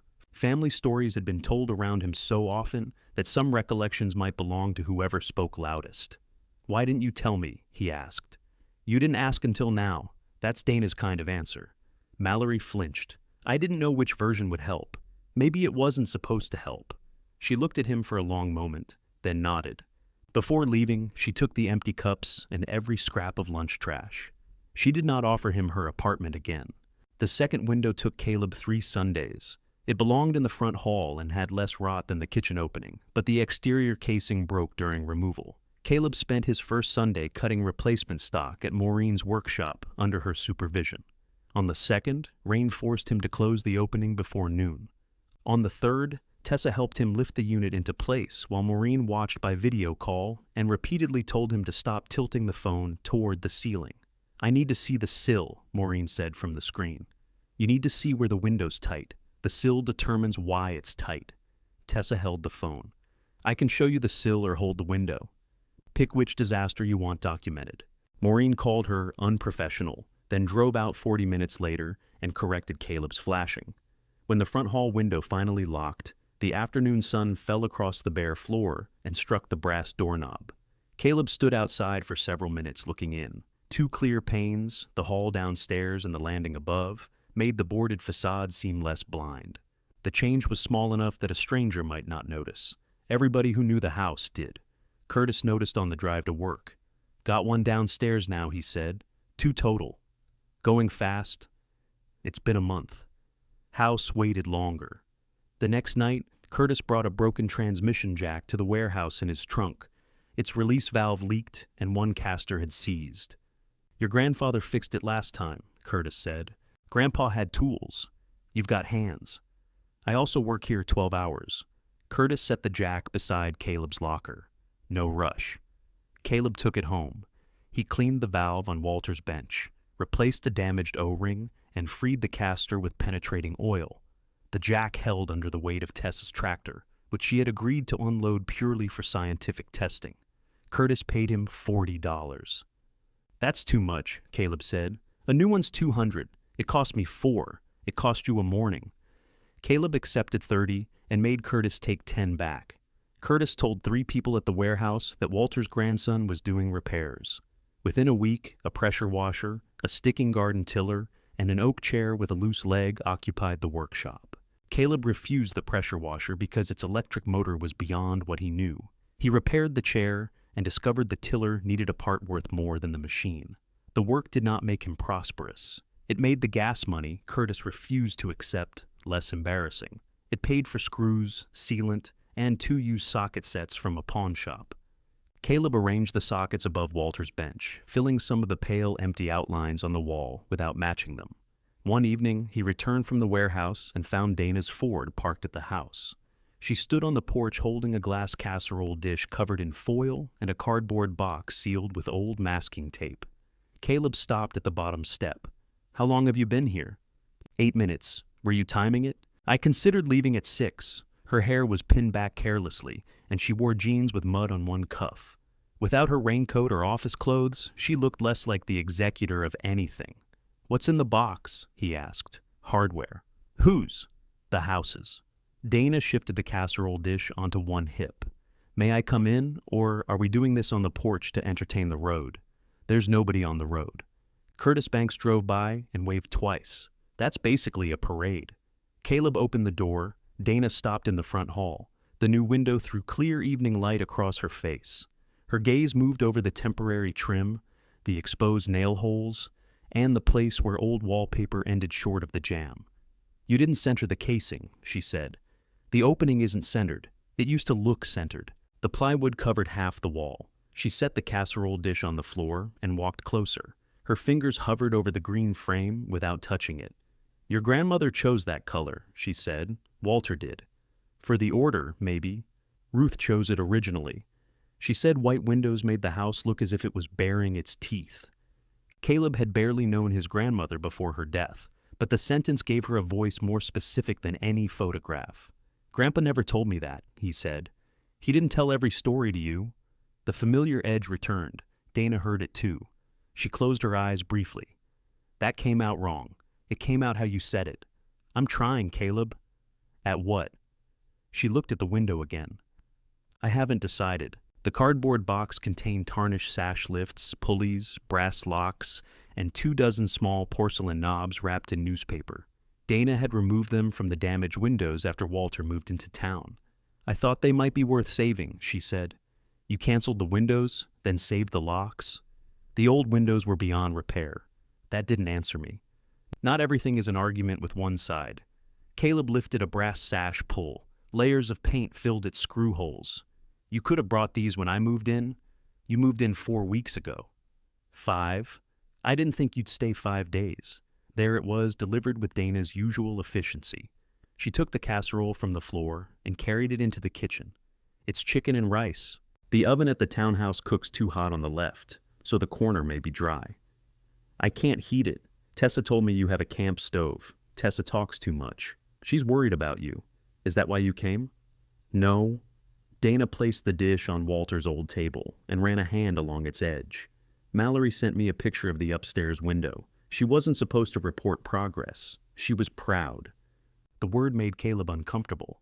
"Of the window?" "Of you." He turned away and pretended to inspect the box. Dana walked through the dining room. She saw the racks, now missing 2 units, and the reinforced boards beneath them. Her eyes moved upward to the ceiling stain, then toward the repaired tarp visible through the front window. "How much have you spent?" she asked. "I keep receipts." That wasn't a criticism. "It usually is. Did you get insurance?" "Yes." Her eyebrows rose. "Through whom?" "Somebody who knows I'm an adult." "Caleb." 400 down, 96 a month. "You can afford that?" "No." Despite herself, Dana laughed. It escaped quickly and left her looking guilty. Caleb leaned against the dining room doorway. "You could tell them?" "Tell who what?" "Mallory and Reed. Tell them Grandpa didn't cancel the house.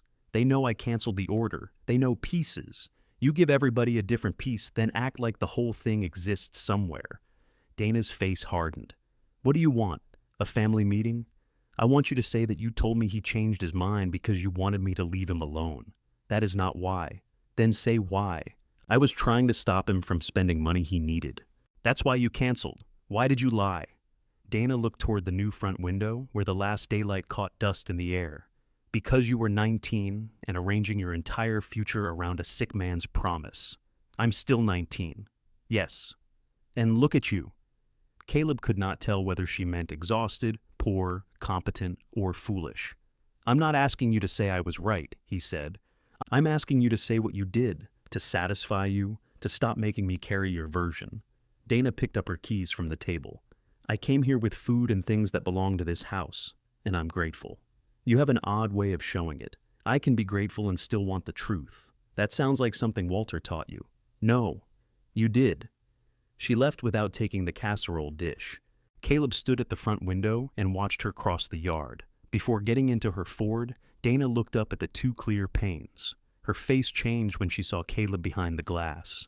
For years, the boards had allowed everyone to imagine the farmhouse empty. Now, she had to see him in it. After Dana drove away, Caleb carried the hardware box to the workshop. He spent an hour soaking paint from one brass sash pull, then polished it until the curved metal reflected the work light. The new window already had a modern handle, neat and functional.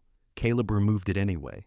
The old screw holes did not match, so he filled them, measured twice, and drilled new ones. The brass pull sat slightly uneven against the green wood. He opened the sash. Cold air entered through the first thing Dana had returned. The brass pull came loose on the 3rd use. One screw tore out of the new wood and struck the floor. The handle twisted sideways in Caleb's hand. He stared at it. Walter's old hardware had been designed for thicker stock. Caleb had used screws long enough to reach the new sash, but too narrow to hold under repeated force. He removed the handle, filled the damaged hole with a glued hardwood plug, and put the modern one back. When Tessa arrived with 2 gallons of water and a bag of clean shop rags, the brass pull sat on the kitchen table, like evidence. "What happened?" she asked. "It was historically incompatible. You broke it. I learned from it. That is how Maureen says you broke things, isn't it?" Caleb threw a rag at her. They cleaned the remaining hardware after dinner. Tessa used an old slow cooker in the workshop to loosen the paint, carefully labeling it "not for food" with tape on all 4 sides. Beneath the white and yellow layers, the pieces did not match. Some were brass, some iron, and 3 of the sash lifts had a flower pressed into the metal. I thought old houses were supposed to have consistent details, Caleb said. People replace things. It ruins the historical integrity. You're eating chili out of a paper cup in a room with no electricity. He looked around. The chili feels period correct. The front hall hardware went into a cardboard tray marked Window 2. The upstairs pieces went into Window 1. Everything else returned to Dana's box until Caleb knew where it belonged. He did not throw away the loose brass pull. The kitchen window took nearly every dollar he earned outside the warehouse for the next 3 weeks. Once the plywood and interior trim came off, the damage extended below the sill and into the corner. Water had rotted one jack stud and the lower end of another. The plaster had to be cut back, the opening temporarily supported, and the damaged wood removed without disturbing the cabinets beside it. Maureen charged him for materials, but not for the hours she spent checking his work. In exchange, Caleb gave her 4 Saturdays and 1 Sunday afternoon, repairing porch stairs, rebuilding a gate, and crawling beneath a bathroom floor to sister a joist in a space too narrow for Maureen's shoulders. "You're useful under houses," she told him. "That sounds like a compliment you give a terrier. A terrier would complain less." At his own house, Maureen made him do every cut. When a replacement stud fit too tightly, she made him remove it rather than pound it into place. "Wood moves," she said. "Make room for the season you're not in." Caleb shaved the edge and tried again. They set the kitchen window on a cold Sunday morning. Tessa worked from outside, while Mallory held the phone for Maureen, who was in the opening directing everybody, and therefore could not answer the phone she had insisted they keep available. "You said to document it," Mallory said. "Document less ceiling." The unit settled square. Caleb checked the sash, adjusted the shims, and drove the screws. When Tessa removed the protective film, the garden appeared where the plywood had been.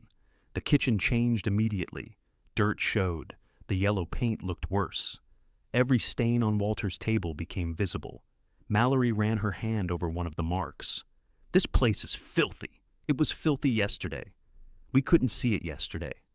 Caleb opened the window and smelled cold weeds and damp earth. 3 windows were in. 15 waited. The workshop filled faster than the house cleared. Curtis's recommendation brought small jobs from people who remembered Walter. A retired machinist named Everett brought a rocking chair with a split runner. Linda Beecham arrived with a porch table she claimed Maureen had forbidden her to repair with duct tape. Someone left a leaf blower by the workshop door with a note that read, "Walter always knew what was wrong." Caleb turned the note over. The other side was blank. He called the number and explained that Walter was dead, and Caleb had never repaired that model of blower. The owner, Denny Shaw, said, "You've got the same bench, don't you?" As if the bench did the work. Caleb agreed to inspect it, but promised nothing. The fuel filter was clogged, the carburetor dirty, and the pull cord nearly severed. He replaced the cord, cleaned the fuel system, and charged Denny $35. Denny paid $50 and told him to keep the difference because Walter had once spent 2 hours fixing Denny's generator during an ice storm and accepted only coffee. Caleb gave $15 back. "You Mercers are exhausting," Denny said. The jobs paid for supplies. They also consumed every hour Caleb had been using to sleep. He began leaving index cards on the workbench with names, phone numbers, parts ordered, and prices discussed. Tessa drew a red line across the top of one card and wrote "No promises after a night shift." He ignored it and promised Everett the rocking chair by Thursday. On Wednesday morning, Caleb clamped the split runner before going to bed. He woke after noon to a sharp pop from the workshop. The curved piece had shifted under pressure and cracked in a second place. He sat on the floor beside it, still wearing Tessa's too small sweatshirt, and considered throwing the chair through the wall. Instead, he called Everett. "I made it worse," Caleb said. "Worse than broken, broken in a second location. That sounds twice as useful. I can replace the runner, but I need to make a pattern and buy the right stock. I won't charge you. You'll charge me something. It was my mistake. It was already split, not there." Everett arrived an hour later. He examined the damage without speaking, then turned the chair over and pointed at a row of small holes beneath the seat. "Walter repaired this once." Caleb looked closer. The old plugs were nearly invisible. "He didn't mention that when you brought it. I didn't know." Everett ran a thumb along the runner. "Chair's been in my family a long time. That doesn't make it well behaved." Caleb waited for him to take it away. Everett said, "Make the pattern." The truck came up the road while they were discussing wood species. Reed parked beside Everett's sedan and entered the workshop without knocking. His gaze moved from the chair to the leaf blower, the labeled index cards, and the used sockets hanging above Walter's bench. "What's all this?" he asked. "Work," Caleb said. "I can see that."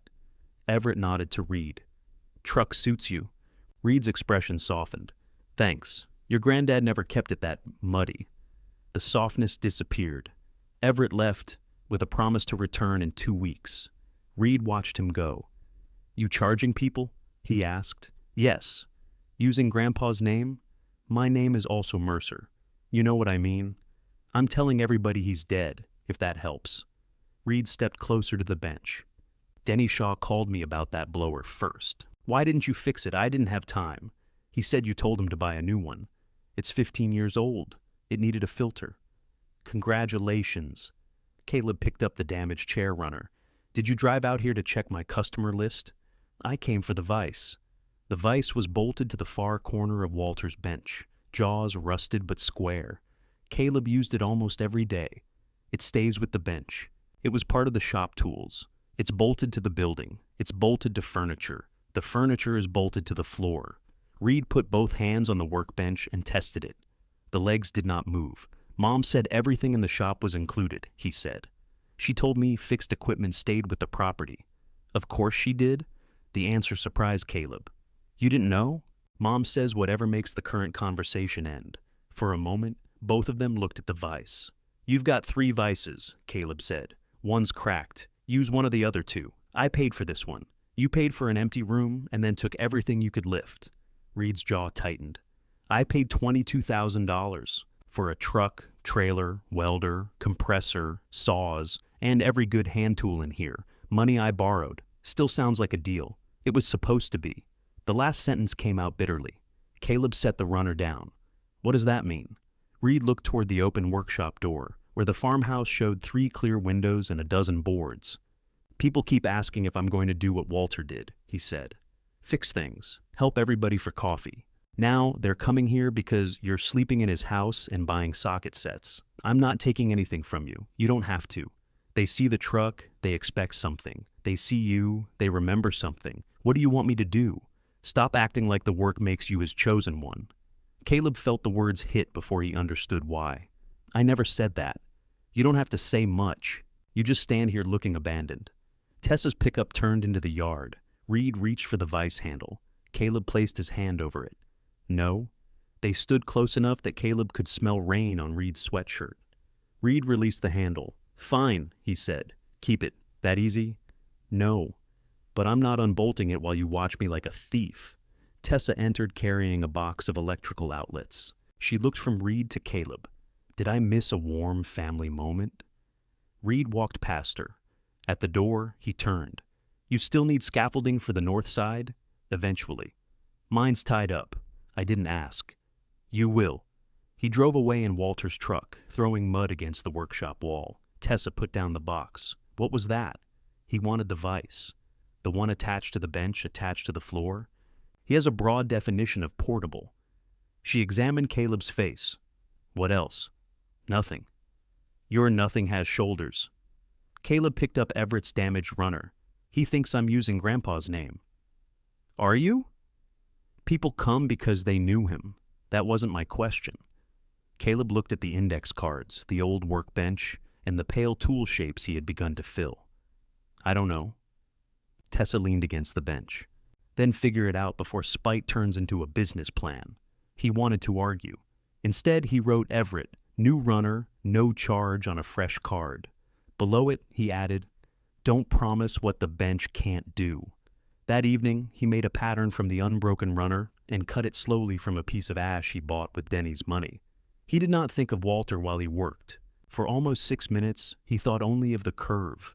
The curve took 4 attempts. The first ash blank was too thin at the heel.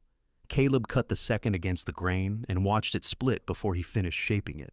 The third matched Everett's intact runner until Caleb turned it over and found the chair had never been symmetrical. On the fourth, he stopped trying to make 2 sides agree that had spent decades refusing. Everett returned on a Sunday afternoon. He sat in the chair, rocked twice, and listened. "What are you listening for?" Caleb asked. "An excuse to fall." The chair remained steady. Everett stood and ran his hand along the new runner. Caleb had stained it to match, but the color was slightly lighter. "You can tell," Caleb said. "You should be able to. It's new. I could darken it. Then it'd look like you were hiding." Everett paid him $80. I said no charge. You said that before making 4 of them. How do you know there were 4? Your scrap pile has a narrative. Caleb accepted 40. Everett left the other 40 beneath the coffee can and was halfway down the county road before Caleb found it. He used the money to buy a second-hand circular saw from Maureen. It was not charity. Maureen showed him 3 recent listings for the same model, set her price $10 above the lowest, and made him test the brake and check the cord. "You don't lend tools?" he asked. "I lend tools to people who return them before I notice. How do I become one of those? You buy this saw." The new equipment changed how quickly Caleb could prepare trim and replacement framing. It did not make the work easy, but it shortened the distance between knowing what needed to be done and being able to do it. The 4th window went into the front bedroom. The 5th replaced the dining room board that had hidden the worst ceiling stain. The 6th took 2 full days because the opening had settled into a shape Maureen described as a rectangle experiencing doubt. At window 7, Caleb forgot to check the sash before sealing the exterior. He spent an hour cutting out fresh caulk and resetting the lower corner. At window 8, he caught the same problem before driving the 2nd screw. At 9, Maureen stood in the yard, with her hands in her pockets and said nothing for so long that Caleb finally asked, "What was wrong?" "Nothing." "You're making a face. It's a positive face. Don't interrogate it." Tessa laughed from the ladder. Caleb had heard that sentence before.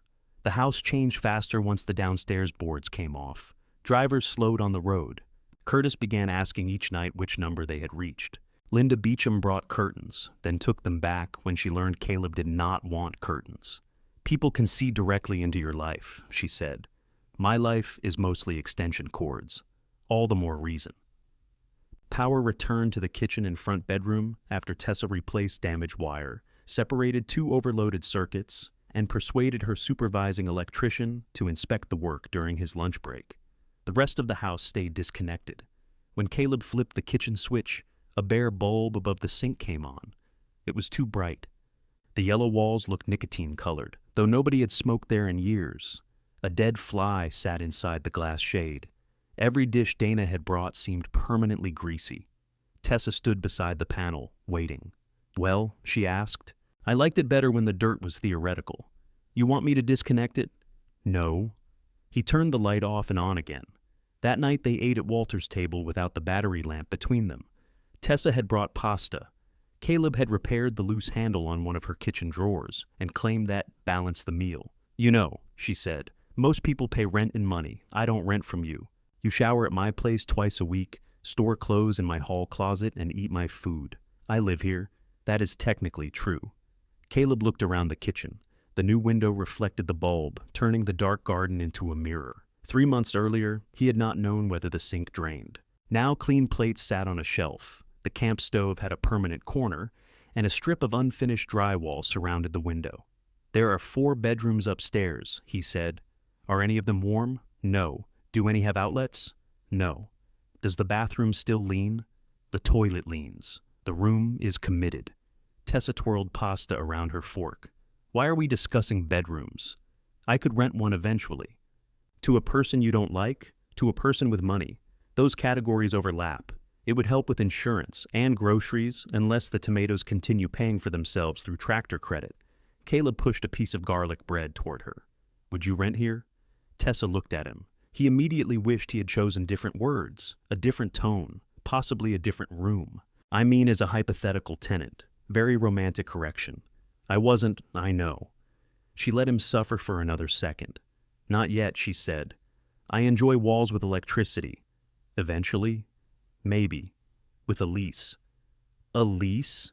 If I ever live here, it won't be because I helped you carry windows and accidentally became responsible for your survival. I didn't say you were responsible. You ask whether I've eaten before you'll admit you're hungry. That doesn't make sense. It makes perfect sense. It's just exhausting." He looked down at his plate. Tessa softened, but only slightly. "I like this place more now that I can see out of it. Me too. That isn't a promise, I know." This time, he did not ask her to repeat it in a way that hurt less. By the 10th window, Caleb had stopped sleeping in the dining room. He moved his mattress into the front bedroom, where the walls were stained but dry and the outlet worked. He built a simple bed platform from salvaged boards so the mattress no longer absorbed cold from the floor. Mallory brought 2 sets of sheets still sealed in plastic. "Owen bought the wrong size," she said. "For what?" "Our bed." "You have a queen." He was optimistic. The sheets were clearly purchased for Caleb. He accepted them without forcing her to confess. Dana did not return. She sent one message after Mallory showed her a picture of the kitchen. "Looks better than I expected."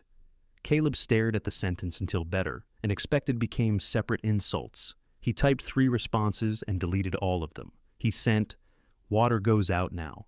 Dana replied, "Good." That was the entire conversation. Reed came back when 12 windows were installed. Caleb found him walking the north field, pushing through weeds with his hands in his jacket pockets. Walter's truck stood near the road, engine running. "You looking for another vice?" Caleb called. Reed turned. "I'm looking at the grade. The ground still goes downhill. There's a flat section near the sycamores. I've noticed. I could use it." "For what?" "Equipment storage. Maybe a pole building later." Caleb joined him at the fence line. The 6 acres had seemed enormous when viewed as another responsibility. Standing beside Reed, he saw how quickly 2 acres could be separated in someone else's mind. "You want to buy it?" Caleb asked. "I'll give you 8,000. Is that fair?" "Yes." "How do I know?" "Because I'm telling you. Strong system." Reed kicked at a clump of foxtail. "You need money. I need space. The land's doing nothing. I'm not selling it. You didn't think about it. I'm thinking while saying no."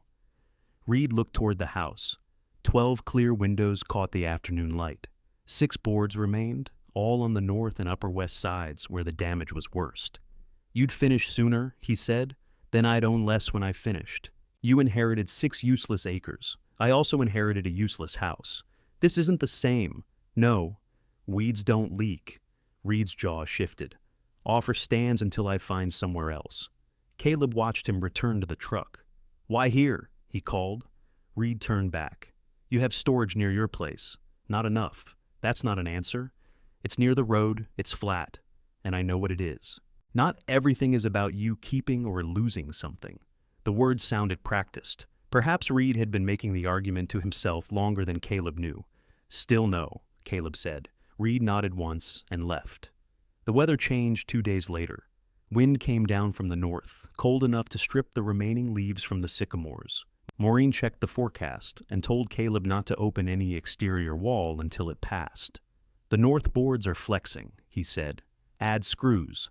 One frame rattles. Brace it from inside. The plywood is soft. Then replace the plywood, not the window." Caleb followed her advice on the upper openings. On the downstairs north room, the screws would not hold because the casing beneath them had rotted away.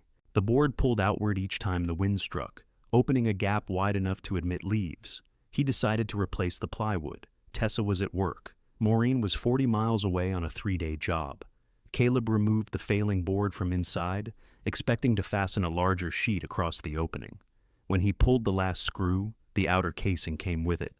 A length of rotted wood broke free, struck the ground outside, and took part of the sheathing with it. Cold wind entered the room in a solid rush. Caleb leaned through the opening. The damage extended from the sill nearly to the eave. He could not reach it safely from a ladder, and there was no solid edge left to hold new plywood. The first drops of rain struck the exposed framing. He called Reed. His cousin answered on the 4th ring. "Change your mind? I need the scaffolding." A pause. "For the north wall? Yes." "You selling me the field?" "No." "Then I'm using it. I can see your place from here. It's stacked beside the trailer. You spying on me now?" "The wall's open, Reed. You opened it with weather coming. I was replacing the board, and it went bad." "Yes." Wind roared against the phone. Reed said, 2 acres, 8,000.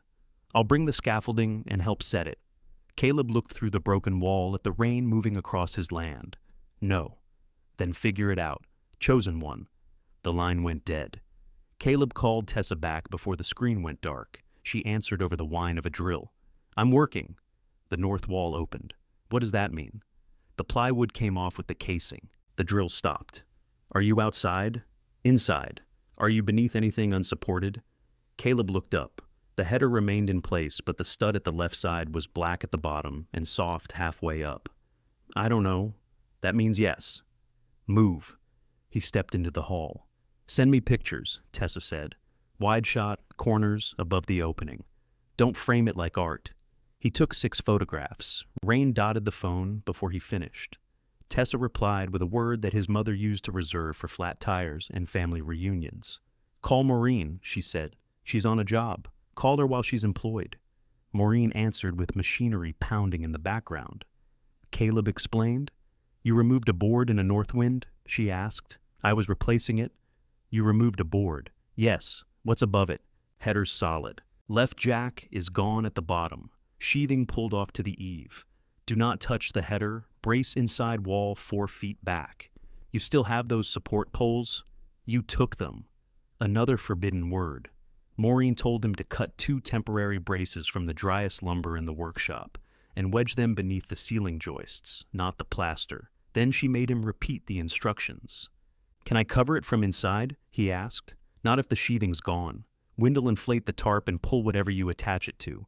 Reed has scaffolding. Get it. He wants 2 acres. The pounding behind Maureen stopped. What? He'll bring it if I sell him part of the field. How attached are you to this cousin? Less than before. Don't sell land in exchange for metal poles. I'm 45 minutes away. Brace the room. Stay off ladders until I get there. You're leaving the job? I am securing this job, and then leaving. Different thing. Caleb found 2 pine boards in the workshop that resisted the awl. He cut them long, carried them into the north room, and wedged them beneath the exposed joists. One slipped against the floor. He added a block and drove structural screws through it. Wind shoved rain through the opening hard enough to darken the opposite wall. Tessa arrived 20 minutes later in the electrical company van instead of her pickup. She had a coil of rope, 2 ladders, a tool belt, and rain pants bright enough to direct traffic. Supervisor knows, she said before Caleb could ask. He said, if I dent the van, I'm unemployed. She inspected the braces. You did this? Maureen told me how. They look right. Caleb waited for the correction. Tessa looked at him. That was a complete sentence. Her phone rang. She answered, listened, and gave the farmhouse address. Who was that? Caleb asked. Mallory. Why did you call her? I didn't. You texted the picture to both of us. He checked. In his hurry, he had sent the photographs to the group thread Tessa created after the first installation. Mallory's car arrived carrying plastic-wrapped lumber that extended through the open trunk. Curtis followed in his sedan with an extension ladder tied to the roof using orange ratchet straps. Caleb stepped onto the porch. What are you doing here? He asked Curtis. Tessa called the warehouse. You're supposed to be sleeping, so are you. Curtis opened his trunk. Inside were tarps, clamps, a thermos, and a hydraulic jack. You can't jack up a wall with a car jack, Tessa said. It is not a car jack. The wall doesn't care. Mallory came around her car wearing a raincoat over office slacks. One heel sank into the yard. Why did you wear those shoes? Caleb asked. I left work. You have boots in your trunk. I also have a trunk full of wood. They unloaded the boards. Tessa had called Maureen for the dimensions and sent Mallory to the lumber yard. Mallory had paid. I'll pay you back, Caleb said. I kept the receipt. That wasn't an answer. No, it was a threat. Maureen arrived in her beige minivan with the ladders vibrating on top. She was out before the engine stopped, her red-framed glasses speckled with rain. Who touched the wall? Only me, Caleb said. Good. Everybody else remained innocent. She inspected the opening, pushed the awl into the damaged stud, and looked up toward the eave. Wind drove her silver hoop against her neck. We can patch it before dark, she said. Not finish. Patch. Window goes in because we need the opening sealed. Above it gets new sheathing and wrap. Exterior trim waits. Caleb looked toward the dining room racks. Window 13 stood in the first slot, its deep green frame wrapped in padding. How do we get high enough? He asked. Maureen pointed to the 2 longest ladders, one on each side. Tessa and I work exterior. Curtis feeds material. You and Mallory rebuild the opening from inside. You said not to touch the wall. I said, don't touch it without me. Try to keep up. They worked with the weather pushing against every decision. Maureen cut away rot until the remaining wood held firm. Caleb fitted a replacement jack stud, while Mallory held the temporary brace and read measurements twice. 58 and 3/16, she said. Check the bottom. 58 and 1/8. The opening narrows. The house is doing that doubt thing.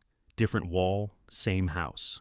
Outside, Tessa and Maureen secured building wrap beneath the surviving siding. Curtis held the ladder and passed up tools clipped to a rope. Rain ran from his mustache in 2 steady streams. At the road, a silver Ford slowed. Caleb saw Dana through the north opening before the car turned into the drive. She parked behind Mallory's car but did not get out. For several minutes, she sat with the wipers moving. Mallory saw her too. Keep holding that, Caleb said. I am. Don't go talk to her. I wasn't. You looked like you were. Apparently that runs in the family. Dana remained behind the wheel while they worked. The new stud fit on Caleb's second attempt. He installed it, added the sill, and stopped before fastening. Where does water go? Maureen called from outside. Out. Show me. He held the flashing membrane where she could see. She made him lift the left corner 1/2 inch. Now. Caleb pressed it into place and rolled it flat. Wind tore a loose section of building wrap from Tessa's hand. It snapped above the ladder. She reached after it. Tessa! Caleb shouted. I have it! Get down! I'm tied off! Get down! She looked through the opening at him, rain dripping from her chin. Do not become me on the roof. The reminder stopped him. Maureen caught the wrap with one hand and secured it with a cap nail. Everybody can resolve their emotional history after the wall is closed, they continued. When it came time to bring the window, all 5 of them carried it from the dining room. The rain had turned the yard slick. Caleb remembered losing his boot on the first delivery and warned Curtis about the hole. Which hole? Curtis asked. Caleb pointed. Curtis stepped around it and into another. The window tilted. Mallory caught one corner, Tessa braced the side with her hip, and Maureen yelled for everyone to lower together. They set it on padded blocks in the grass. Curtis pulled his shoe from the mud. Your yard has a system. It's defensive, Caleb said. They changed direction and carried the window through the front door, down the hall, and into the north room. The fit was tighter than Walter's measurements because the rebuilt opening had shifted the left side. Caleb reached for the frame. A window is not an argument, Maureen said. I know, your face doesn't. He set shims beneath the low corner. Mallory held the unit steady while Tessa checked the exterior. Maureen watched the gap at the top. Right side in, Tessa called. Not that much, Maureen said. How much? Less than what he did. That is not a unit. It is in restoration. Caleb eased the frame back. The reveal became even. He drove the first screw. A gust hit the wall, strong enough to make the temporary braces creak. Everyone froze. The window held. Second screw, Maureen said. Caleb drove it. Outside, Dana's wipers stopped.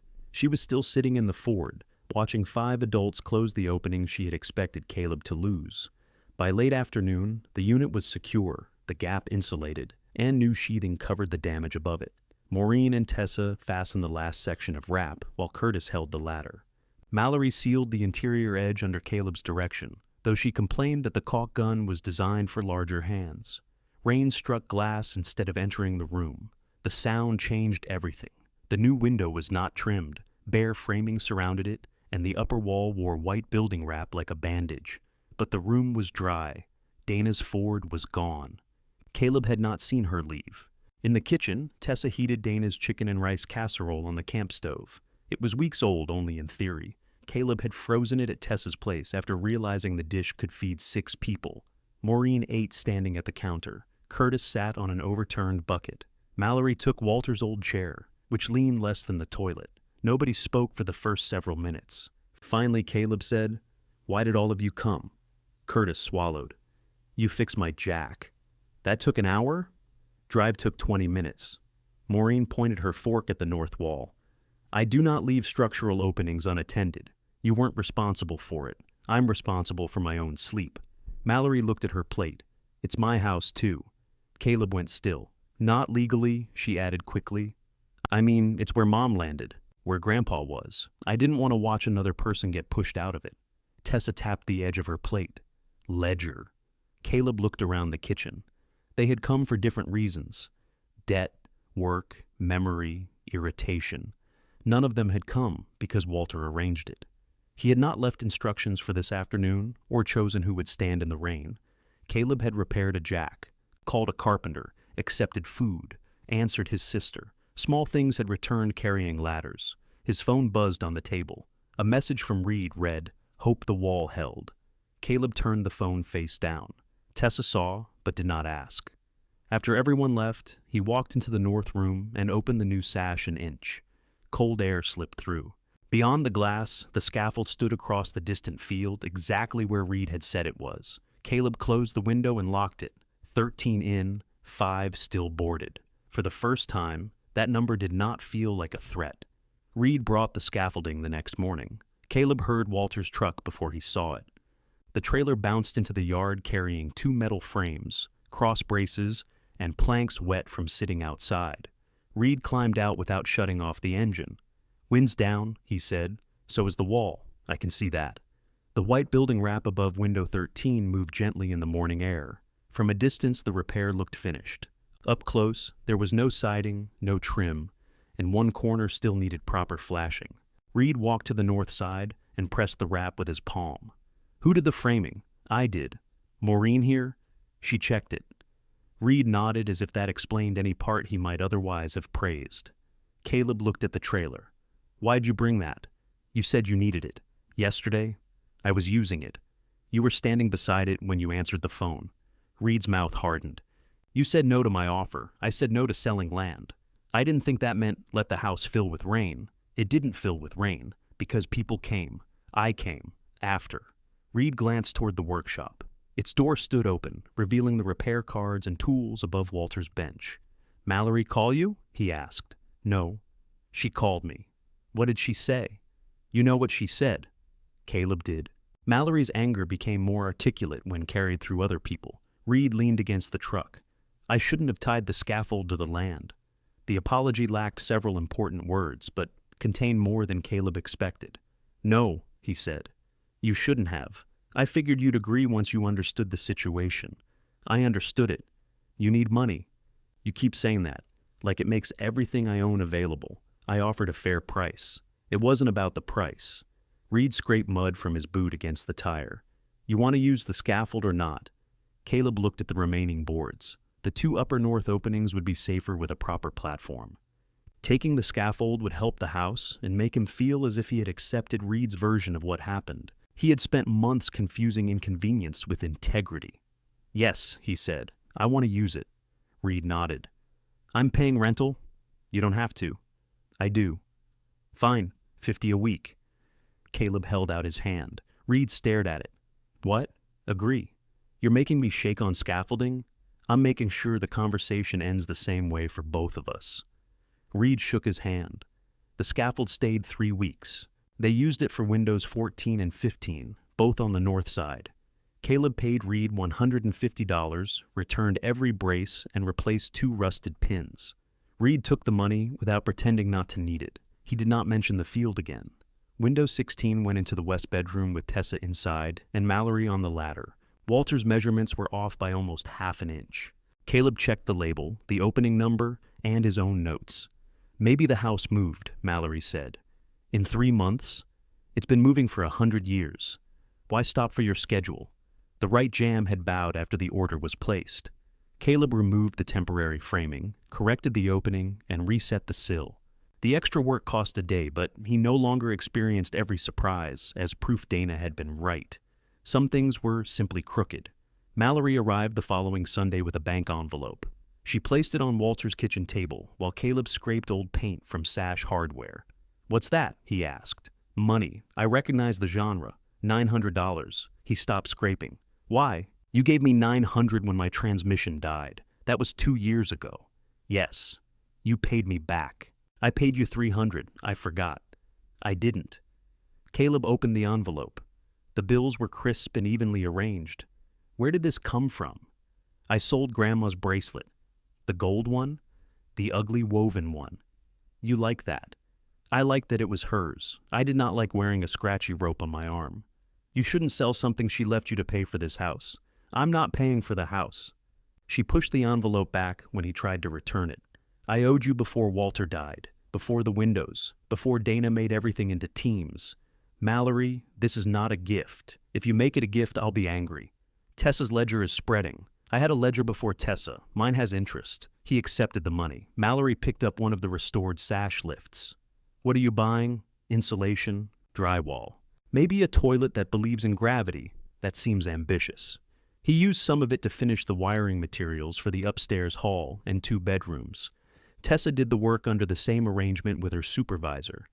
Caleb paid for inspection, bought every part, and followed instructions about which circuits he was not allowed to touch. You can drill holes and pull cable, she said. You cannot make connections in the panel. I've watched you. I've watched Maureen use a table saw. That doesn't mean I still possess all my fingers by divine right.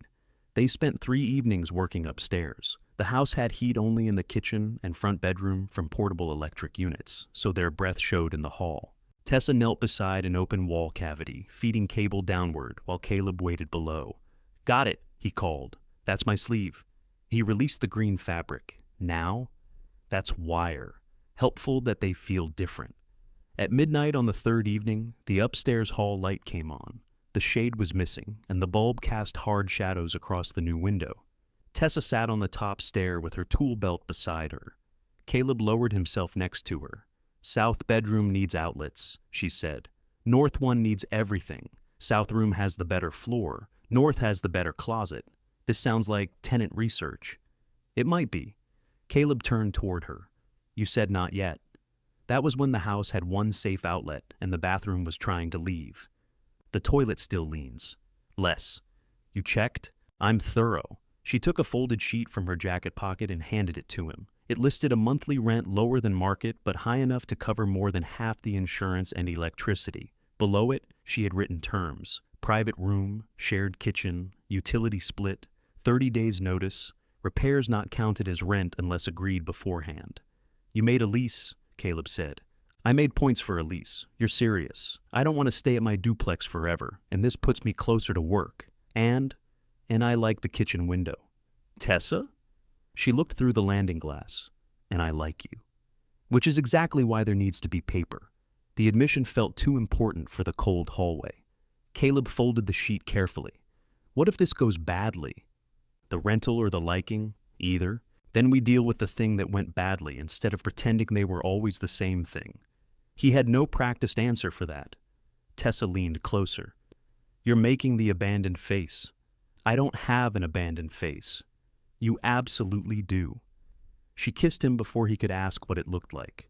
It was brief and warm and slightly awkward because her tool belt shifted beneath her hand. When she pulled back, Caleb heard himself laugh. What? She asked. You taste like wire dust. That isn't a thing. It is now. She kissed him again to prove something neither of them defined. They signed an actual lease 2 weeks later, after Windows 17 went into the north bedroom and Tessa's supervising electrician approved the upstairs circuits. Tessa moved in with 6 plants, 2 bookshelves, the expensive blue shampoo, and more kitchen equipment than Caleb believed one person could own. She paid the first month before carrying in a box. You don't trust me? He asked. I don't trust you not to waive rent because I held a ladder. The final boarded opening was the upstairs south bedroom. Its frame was sound except for one lower corner. Caleb repaired it alone, then waited until Maureen, Tessa, and Mallory could all be there for the lift. They installed window 18 on a clear December afternoon. No truck, no rain, no Dana. When the last screw went in, Caleb opened the sash and leaned into the cold air. The farmhouse looked out in every direction again. Maureen stood behind him with a level. Square, she said. Really? No. Close enough to operate.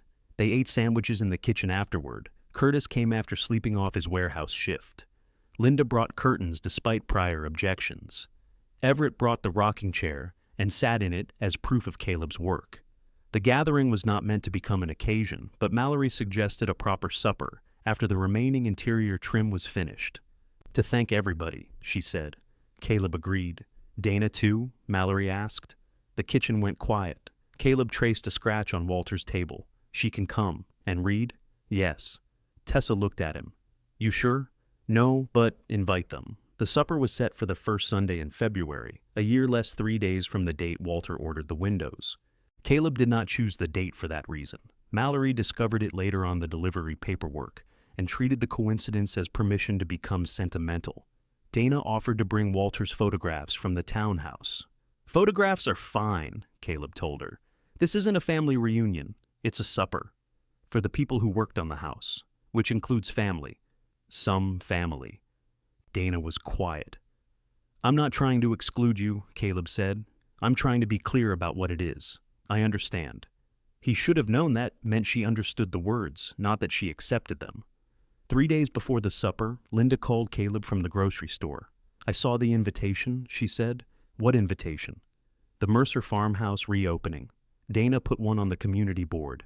Caleb closed his eyes. How many people did it invite? It says friends of the Mercer family are welcome from 4 to 7.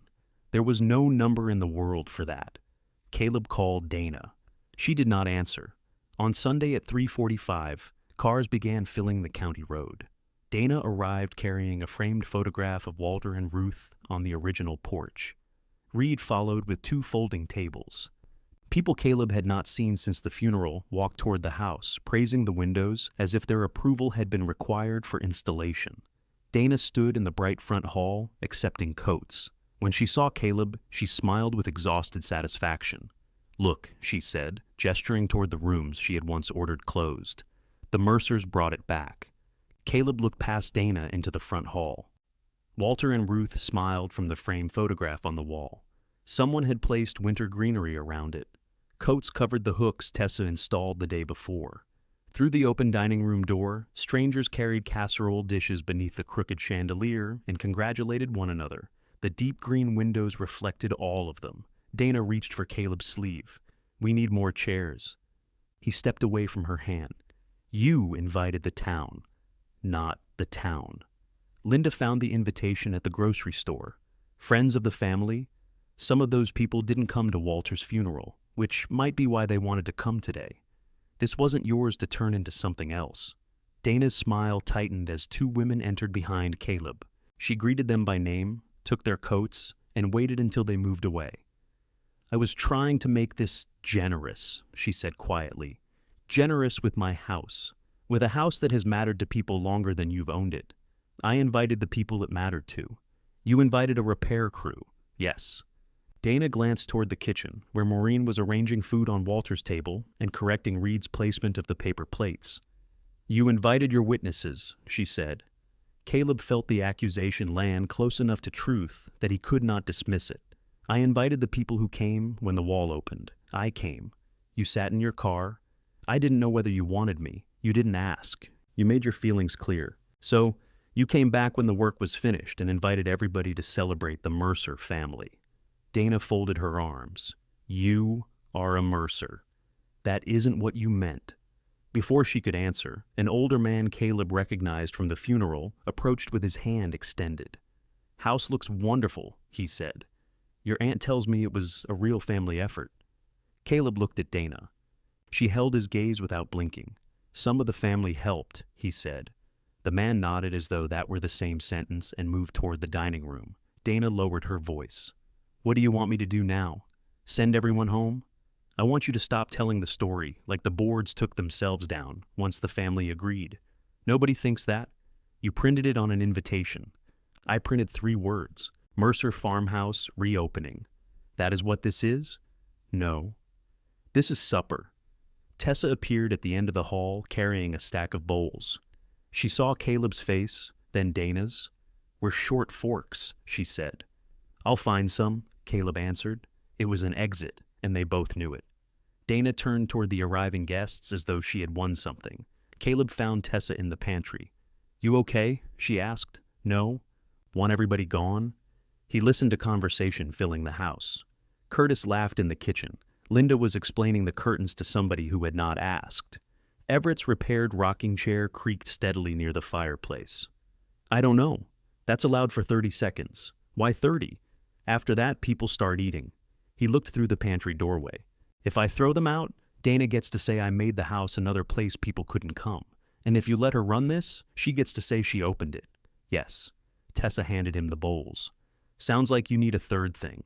The third thing did not appear before 4 o'clock. Dana called everyone into the dining room for a toast. Caleb was carrying a pot of green beans when he heard the spoon strike glass. By the time he entered, People stood shoulder to shoulder between the table and window racks that no longer held windows. Dana had positioned herself beneath Walter and Ruth's photograph. Reed stood beside her, uncomfortable in a collared shirt. Mallory was near the kitchen door, holding a wine glass with both hands. Dana waited for conversation to quiet. "My father loved this house," she began, "even when the rest of us thought he was crazy for pouring time into it." A few people laughed. Caleb set down the pot. "He believed a home should always have a place for somebody who needed to land," Dana continued. "After we lost him, none of us knew what would become of the farmhouse. Caleb took on more than anyone expected, and all of us, in our different ways, helped bring it back." Mallory looked at Caleb. Dana raised her glass. "To Walter, to family, and to keeping promises." "Wait," Caleb said. The room stilled again. Dana did not lower her glass. "Caleb." He stepped farther into the dining room. His hands shook, so he put them in his pockets. "Grandpa ordered the windows," he said. "The ones in every room. He paid for them before he went into rehabilitation. Nobody moved. Dana canceled them." The spoon in Linda's hand touched her plate with a small click. Dana set down her glass. "This isn't the time.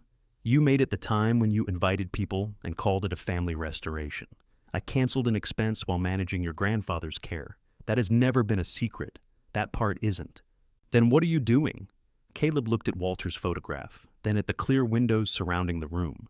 "She told me he canceled the repairs because he changed his mind about me living here," he said. "He didn't. She told me that, so I would stop waiting for him." Reed stared at his mother. "You said Walter gave up on the house.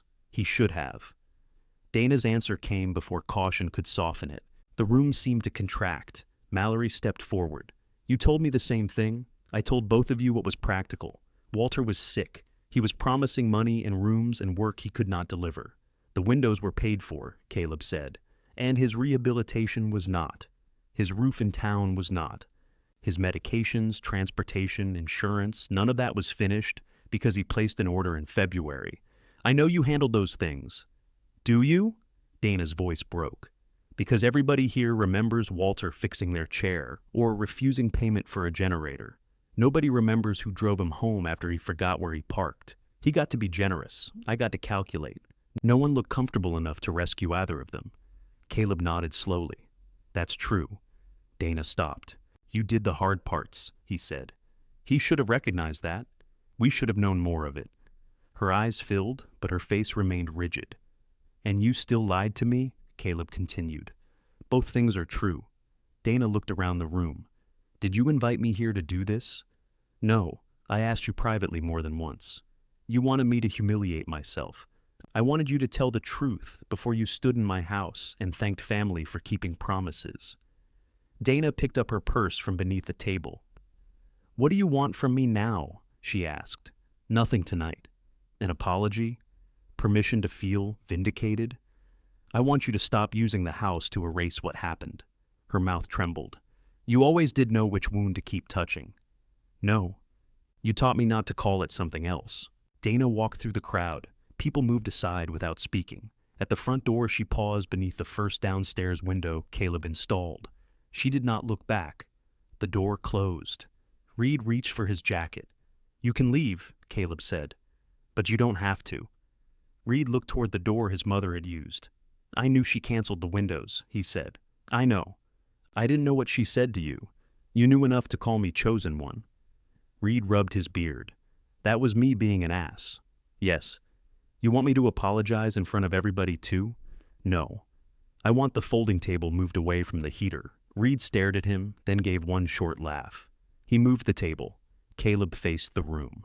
"This isn't a reopening," he said. "It isn't a Mercer reunion. It's food in a house that used to feed people. If you came for that, stay. If you came for a clean family story, I don't have one." Linda lifted the green bean pot. "These are getting cold." The room exhaled. Conversation returned unevenly. Some guests left within 15 minutes. Others stayed and washed dishes, moved chairs, or told Caleb how they had known Walter without insisting those memories belonged to him. One man described sleeping in the upstairs north room after his marriage ended. A woman Caleb barely recognized remembered Ruth handing her a key and refusing to ask how long she needed it. Nobody's story transformed the farmhouse into a shrine. The place had been inconvenient, drafty, crowded, and useful. By 7, only the people Caleb originally invited remained. Mallory found him in the kitchen drying plates. "I'm sorry," she said. "For what?" "The invitation. I told Dana the house should matter to the whole family. I didn't think she'd make flyers. You should know her better." "I'm learning." She handed him a wet plate. "You could have been gentler." "I know. I'm not saying you should have. I know that too." Tessa passed behind them carrying stacked chairs. Her hand touched Caleb's lower back for 1 second and moved away. Reed stayed late enough to fold both tables. Before leaving, he placed the farmhouse key Dana had used on the kitchen counter. "She gave me this in case you locked her out," he said. "I never gave her a key. It was Walter's." Caleb closed his hand around it. "Any others?" "Probably." "Ask her." Reed put on his jacket.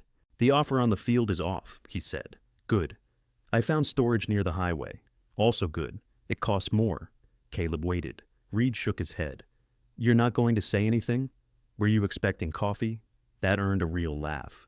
Dana returned 3 weeks later. She came alone on a Saturday morning, carrying no food, boxes, or photographs.